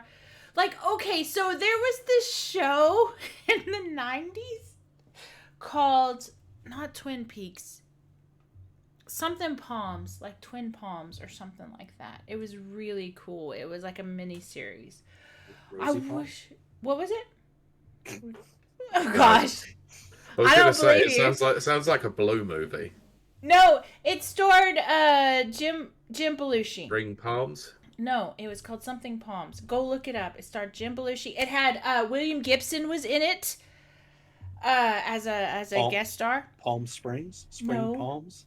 My tender is just Palm something. Wild Palms. Wild Palms! Oh, Pete, did you look it up? That's it! Oh, it was going to annoy the crap out of me otherwise. Wild Palms is it! It was like an 8-episode miniseries or something like that. It was a big deal. It was in the 90s. It's all about VR. Oh my gosh, if you have a chance to go watch it. So I've always had this like obsession with VR because I want to do this where I can just like disappear into this world, and then if I die, I can just like take a bunch of LSD and go into this, VR world and just die there.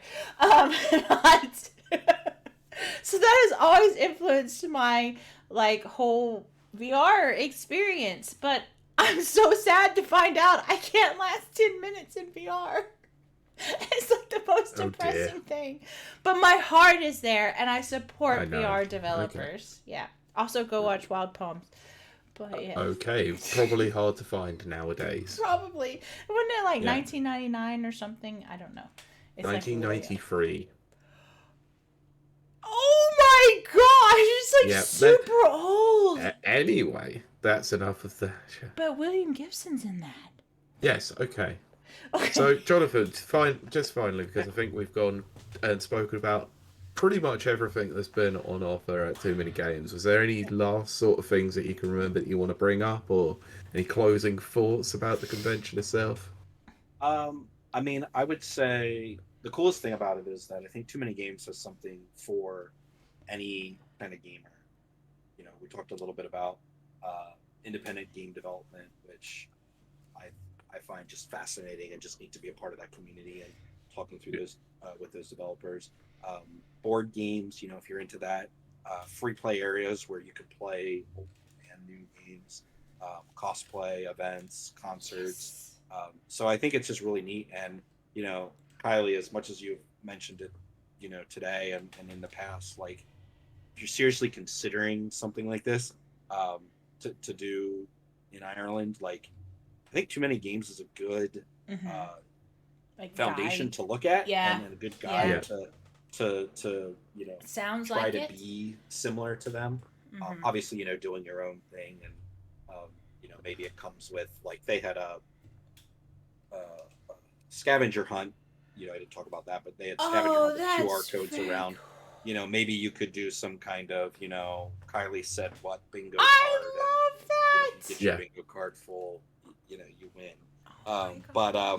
No, I think as a convention, and, you know, I'm quite impressed, you know, now 4 years in, it's really cool to have something this close that, you know, not necessarily, it's not a totally just game, you know, console game or PC game focus. It's got a large breadth, you know, that it covers. Yeah. And I think that's awesome. It's local for me, you know, an hour and a half away, and I'm just glad to be a part of it. And you know, I don't want to tell you guys what to do, but probably next July we'll be doing this again. Nice. So you would definitely recommend going to anyone who's in the Philadelphia area or the larger Pennsylvania area? Oh yeah. And you would definitely go again yourself? Oh yeah. I'm already looking forward to TMG 24. So. Nice. Kiley, cool. Book those plane tickets for next year. Yeah, exactly. I gotta go check this out. Definitely. I meant for me too. Thank you. I need as much help as possible. I don't want to. I mean, no, actually, I do. Like, if you guys serious about that, I mean, there's places here at the Obers you could stay. So. Oh goodness. That's very much appreciated. Yeah, Pete, we'll discuss and we'll discuss. Sure. Yeah, I'm currently going through adult life, wondering whether or not I'm going to have any money left over. I know, poor Pete. Pete. Feel free to kidnap, you know, Mike or Sencho or Nana. Oh my gosh, we'll bring the whole crew. Yeah, we'll try and make a rapid reviews event out of it, shall we? Try and see if we can get on a panel with them free tickets. Get a panel, yeah. I have to agree with Sincho, though, that when I host my own, when I host my own game con, it will have a panel of twink contest. And I will judge it. You've gone completely against the directive from last week and not mentioning it when Mike Tenber's around. But God, I was gonna say something, and now that just the twink contest just blew my mind. But I was gonna say something. I don't remember what. But it would be like Link's crossbow training, except Link's twink contest. Oh goodness! Oh, we'll just crown Link the twink, and I will just be very happy. But I actually really you see why I got rid of Tears of the Kingdom. Y'all, you don't know how much Pete has to put up with during the week. But too much. It's more than enough for a sane person. Let's just say that. I like what Mike says, which is kudos to Jonathan for staying on topic the whole time while Kiley and Pete break down over the comments. It's pretty much, that's just been You don't know. I was just biting my tongue. Look, I drank Where is my bottle? There it is. A whole bottle, and that was done by an hour. Yes. I have been so good. Mostly because I want to know about the food at the convention. Because, you know, if I go, I want to eat tasty, wonderful things. And the thing is, a convention is judged by its chicken tendos. Well, I didn't have any chicken tendos. I had Greek chicken. That sounds really good, though. I haven't had a hero in forever. Yeah, when I went to Greece a few years ago, I had one of them there, and they're fantastically good. Bet. So I probably would have one there just to compare. I was quite impressed with it for convention food. Yeah, convention food can go either way. You know, it really can. Yeah. I'm sure Mike Tendo will probably tell you about the mixed bag that probably was EGX. Oh, goodness. When it came to food. Like, some food there was okay. Some food was massively overpriced. Well, that is a problem, is the overpricedness. And then, yeah, he agrees. I've just seen his comment. Yeah. Oh, my God. A Greek chicken with gyro controls. Oh, man. We should do Gamescom. It had some drift. Oh, gosh. Oh my goodness! Waggle that gyro. Oh dear Pete. God, I love food. I'm so hungry right now. Yeah, that's a fair point. Yeah, it's West London. Things are always overpriced.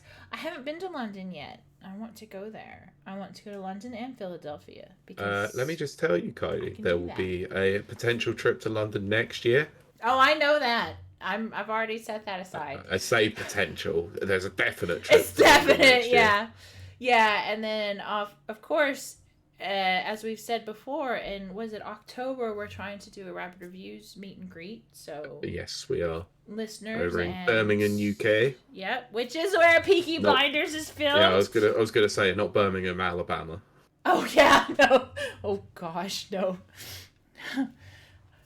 Wow, that's reasonable. $27 for a Gamescom ticket. For a day ticket. That's not bad, Pete. We should think about it.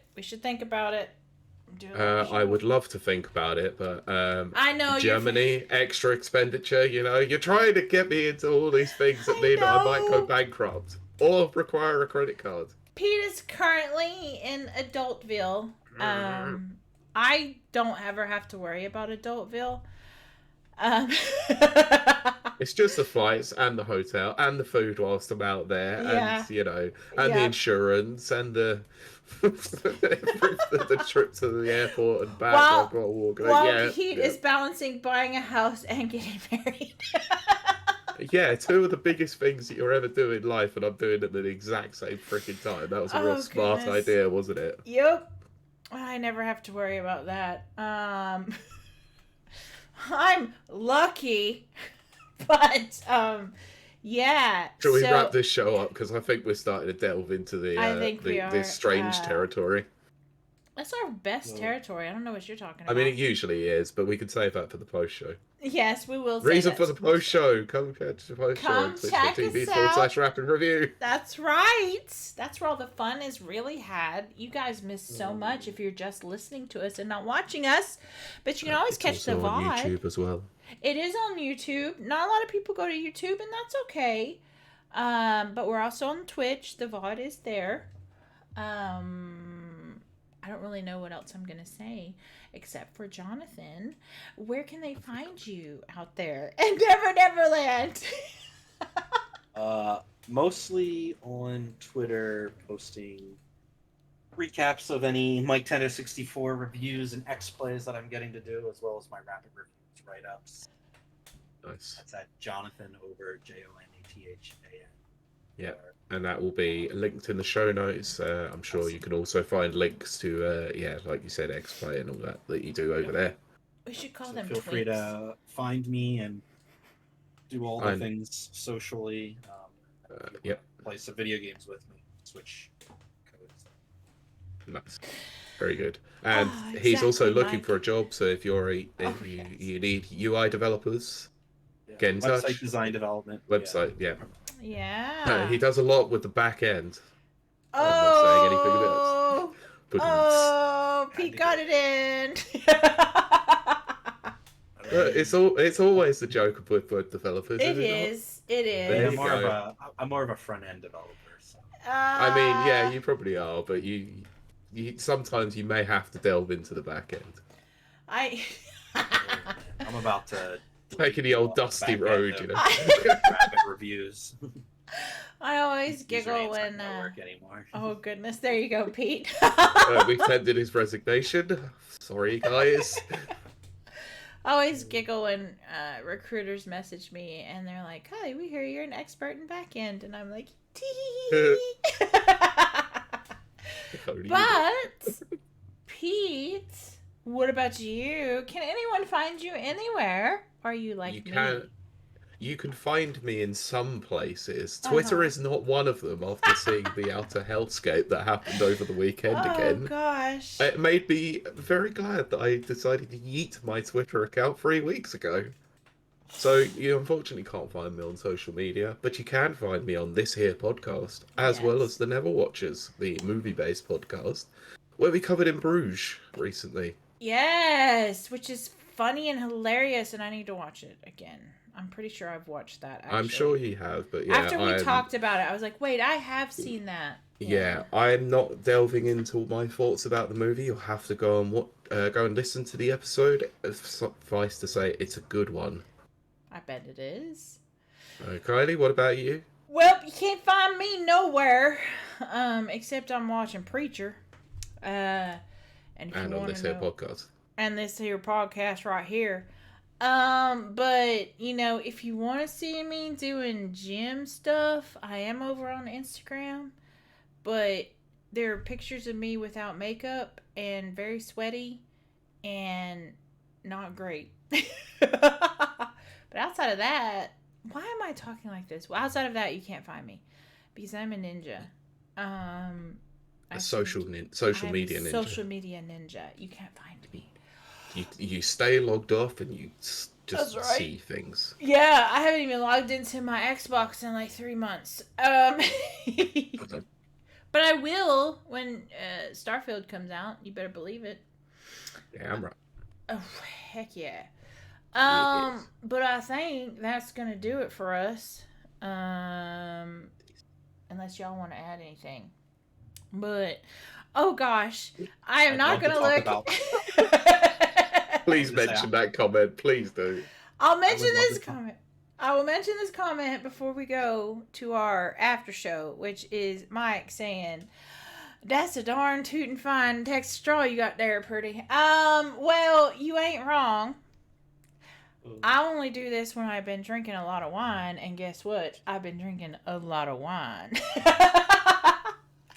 But you won't normally hear this here accent. But also go watch Preacher, because it really does. I think they filmed it in Texas, and it's like, aww. I think that's going to do it for us.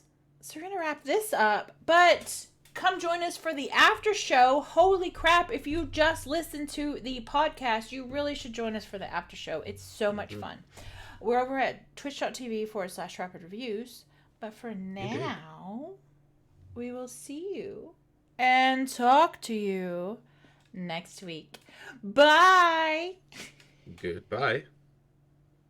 Thus ends the podcast portion, and I can cuss and drink all I want. Well, you can, yeah, but... But one thing I want to say about Preacher... Before we get to chat and we go through all of your wonderful comments, is that I will say Preacher's really good about not, like, sometimes what would happen is if you watch shows, they'll be like really down on Christianity, they'll like make fun of it and they'll do all this kind of stuff. They don't do that. It's like, it's very like, it's cool because I was raised Southern Baptist. So I'm on high alert if they're going to be offensive. No, they're actually really good. But I mean, there is cussing, there is drinking, there's drugs, there's blood, there's violence. But when it comes to all the good stuff, then all the good stuff is there. But they're not being offensive, and I think that's really cool. I think my mom would have really liked it. That's quite rare for them to do something like that. Actually. It really is, actually. Usually, if they're somewhat comedic. Yeah. When it comes to religion, they're not particularly. They're particularly scathing about it, aren't they? Well, I remember like when Edward Scissorhands came out. I was very, very young, but I remember asking my mom, like, why are they making fun of the Christians or whatever? And my mom's like, well, all media makes fun of Christians. You just deal with it and you just go on. So I've always been kind of hyper aware just because that's my background and blah, blah, blah. Of course, yeah. Preacher don't do that. So that's kind of cool, I have to admit. But it's a good series. You should go watch it. Why am I talking like this, Pete? I need to be I really don't know. You suddenly just slanted straight into it and you just not stopped. It won't stop! I don't know why. This is what a train wreck feels like. Yes. Yeah, and I'm regularly in one. It's any one that I haven't got whiplash by now. Yeah, because Pete has to deal with me during the week when I'm really, really tired. Oh gosh. Sorry, was there an idea that we had for an episode name? Or should we leave this up to chat to decide? I was like, oops, too many games. Yeah. Too many podcasts, alright. Too many podcasts. Yeah. Too many tangents. Yep. Oops, too many tangents. I think that was it. I think it probably was, yeah. Okay, so I will scroll up a little bit. We've got VR is same. Oh, Cincho says VR is the same as 3D movies, TVs to me. Cool gimmick that I don't need after having done it a couple times. So agreed. I watched How to Train Your Dragon 3. I love How to Train Your Dragon series. They are great. They really are. But I watched How to Train Your Dragon 3 in 3D. It didn't do anything. Now, yeah. Granted, my eyes are messed up, so I can't see 3D. Sure. C3PO. But I can't see 3D. But it was a good movie, but I paid double the ticket price and it didn't enhance it at all. I can't really call to mind any movie that was really good in 3D unless you two know of any movie. No, I've seen unfortunately IMAX not. Movies. Well, the problem is that when it came to the 3D Renaissance, let's say, because everyone forgets that there was an original 3D era in cinema. Yes, the blue and red glasses. Yes. Oh yeah, that terrible period. Yes. When the Renaissance happened with 3D films, like one film was particularly big for it, and that was Avatar. Right. So then every other film after Avatar came out pretty much had it a gimmick where you had all that crap like Final Destination 3D or Final Destination 4 where they're like, oh, this is going to be cool to throw things at the screen in front of you. Yeah, great. Fantastic. Yeah, it was a gimmick. There's two things that I've seen on 3D that have blown my mind, believe it or not. Well, actually, three things, if I'm honest. When I was very young, very, very young, I went to Disney World, and I saw Honey, I Shrunk the Audience 4D. Nice. That terrified me. And then I saw SpongeBob 4D in, 1999, because I'm old as frick. That was so cool, because, I think, Patrick spits water at you or something, and then they sprayed the audience with water. That's really weird. It was really scary. But there is a place in Texas called Moody Gardens. It's in Galveston, near where I grew up. And they had IMAX, which if you don't know what IMAX is, you should know what IMAX is. I think it's 20 stories high or something. Big giant movie screens. There's no equivalent here in Ireland that I know of, but it was massive, and then they had a 3D shark presentation. Oh, God. And that was terrifying. I had to take the glasses off. But it was very cool. Of course. But since then, I haven't been able to watch 3D. So, like I said, I watched How to Train Your Dragon Part 3, and it was it wasn't worth it. No, it never usually is, to be fair, unfortunately. Yeah. But having said all that, I am a big proponent of VR. I really am. I want it to do well. I really do. So do I. Yeah, I have it's just a big shame I can't do it. Yeah, I know, exactly. Yeah. The love is there. The ability is not. If that makes sense. Yeah. The heart is willing, but the the body just can't do it. Spongy and weak. Yes. But let's see. Oh gosh, Sincho says I'd pay $100 to go to Kiley's convention. It's like I'm really now like I was 100% dead set on it before the pandemic, and then the pandemic happened, and I had to be, that like, was all depressed we were and about sad and blah, I think. blah, blah. After all the discussion that we had about it, like I think we were about 6 months away from getting it off the ground, weren't we? Right there. We were so close. Like Pete was gonna run the tournaments and everything, so we will. It's still an option. It is. We'll try again. The venue switched ownership, so it'll be switching places, but it's still there. So we'll try. Yeah, again. I remember you saying that before. Let's see. And yes, with panels like Twink Contest and Tangent Time. I would love to run a Twink Contest. But I'm running now. Like you can consider this my resignation. It was stated already, but I'm gonna state it again. Kudos to Jonathan for staying on topic the whole time while Kiley and Pete break down over the comments. I get so distracted. That takes patience of steel, I tell you that. It does. Well, I've been practicing all week long. I was watching every past podcast, and I had them. Some of them like going on like 3 or 4 at a time, just so I could stay focused. It's true. That is some dedication. There's some training right there. I love what Sincho said. In Pete's case, literal tears of the kingdom. Yes, I saw that as well. Gave me a little chuckle. Yes. Let's see. And then Nana's saying it's West London though. Things are there overpriced. Oh yes. I will find that out next year. You shall. Yes.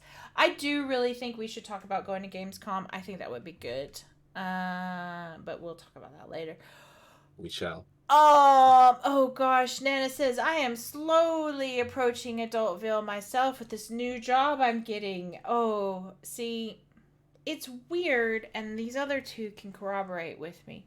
Like, you get really excited in your early 20s to enter the world of adulting. You do, yes. And then you get there, and it's not as fun as you think. Now, if you're... Save a youth. If you're me, you regress. And you don't get married, you don't have kids. And you just, like, spend money on whatever you want and then dye your hair purple and pink. So, and blue and yellow and blue green and yellow, whatever. God knows whatever other colours you've got in there currently. Yeah, exactly. And then go join the gym and also just, like, flirt with twinks. But these two can tell you more about actually being adults. I'm not an adult. I'm some weird hybrid between child and adult, where I own my own house, but I don't do anything else. But these two are like responsible members of society, and they can tell you, you're approaching it. And I just love that. I admire that in the both of them, because I don't have that. Whatever that thing is, I don't have it. I like how you're talking about like approaching your 20s or whatever, and it's like literally was just talking to people today, friends of ours, and Morgan is approaching 16, so oh goodness, it's like I've been wow, oh dear, for a while, yeah. Oh wow. Oh, you've got to that point where every birthday it's 21 again. Oh, no, goodness. I don't care about that. I will say this. I think I've probably talked about this before, but there is quite a difference between the UK and the US, especially where I'm from, which is East Texas.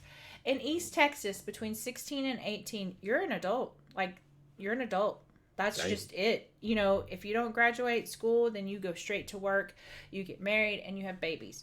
By the time you're 22, you may have 4 kids and looking at a divorce. But it's very, because we're a very religious area, that's just what you do. That's your life.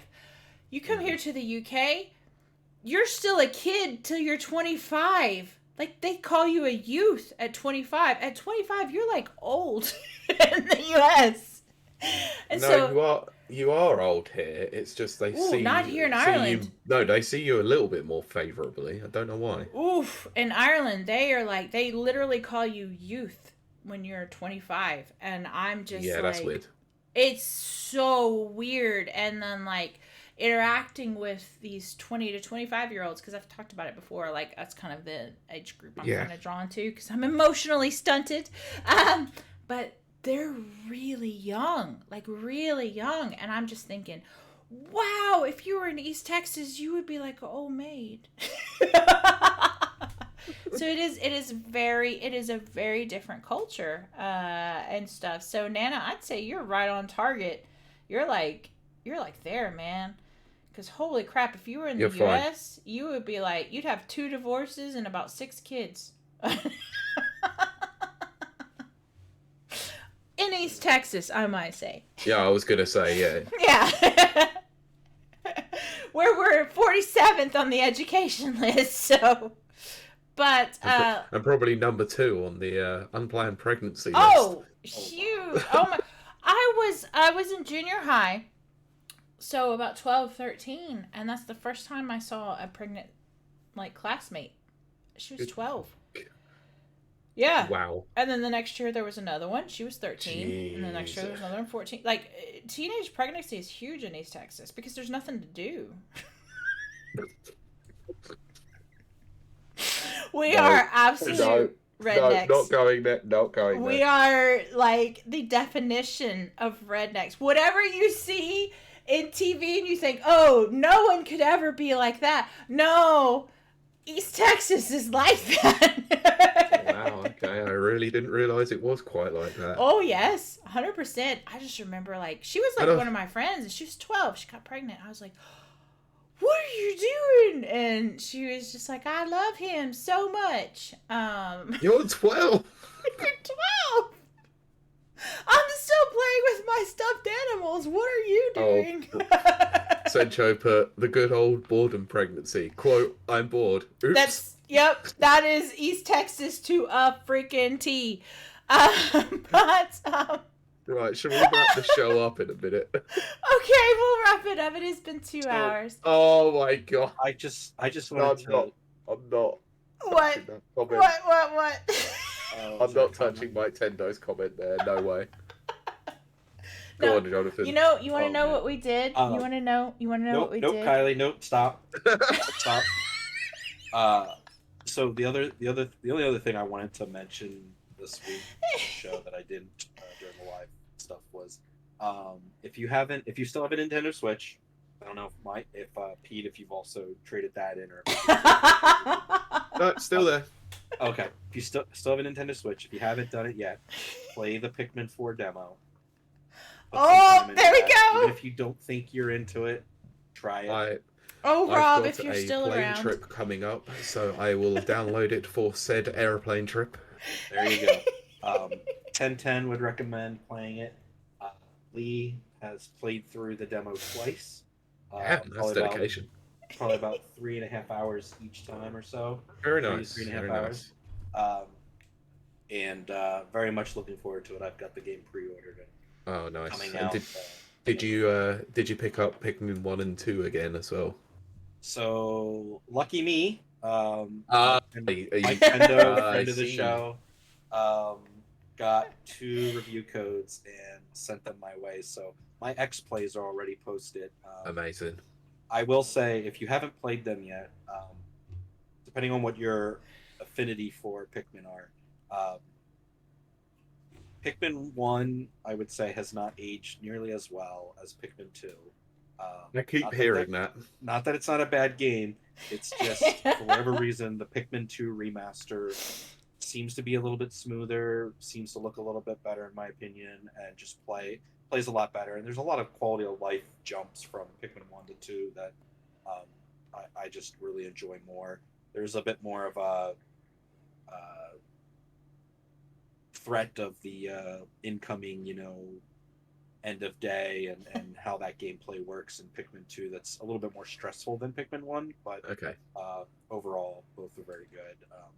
So if you need your Pikmin fill before July 21st, I would definitely recommend trying that. Yes, because all 3 Pikmin games are now on the Switch. Yep, that's soon to be a 4th. And soon I'll have 1, 2, 3, 4. And they'll be lined up in a row. Yep, and all the logos look nice together. Yeah. Oh goodness. Excellent. Shall we call this time? I think we I'm not gonna lie, I need to pee. Oh goodness. Well, I guess my entire bottle of wine. I actually drank a bottle and a half because I drank a half before we actually went live.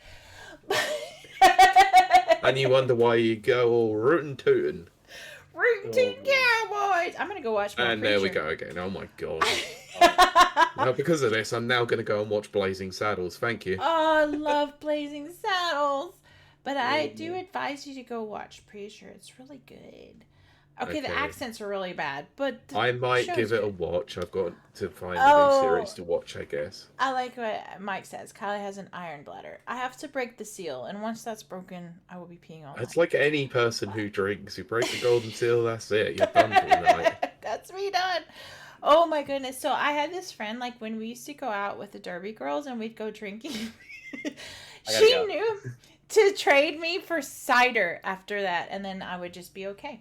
But anyway, we thank you so much for joining us. Jonathan is left because it's very late where he is, I'm sure. But anyway. Is it? No, I think it's currently in the middle of the day. It's 4 o'clock in the afternoon. Oh, okay. See, I don't know. You can tell me it's like midnight, and I'd believe you. You have completely forgotten about U.S. time zones. Yeah, Remember, no, it's Kylie, have a great rest of your Monday. Okay, yes. Thank you so much for joining us. And we thank Jonathan for joining us. It's been so good. Yeah. Thank you, Jonathan. Too long. Yeah, it has been. Sooner than a lot sooner than before. We will talk about that because we've obviously got a few things in the pipeline. We've obviously got a week off coming up in a bit's time as well. So yeah. And next week's going to be on Monday. Yes, it will. Yes. But I think because Kylie is a dumbass and double booked herself. I double booked myself because I'm not very smart. But anyway, that's going to do it for us. And we're going to wrap it up. So we will see you next week. Bye! Bye-bye.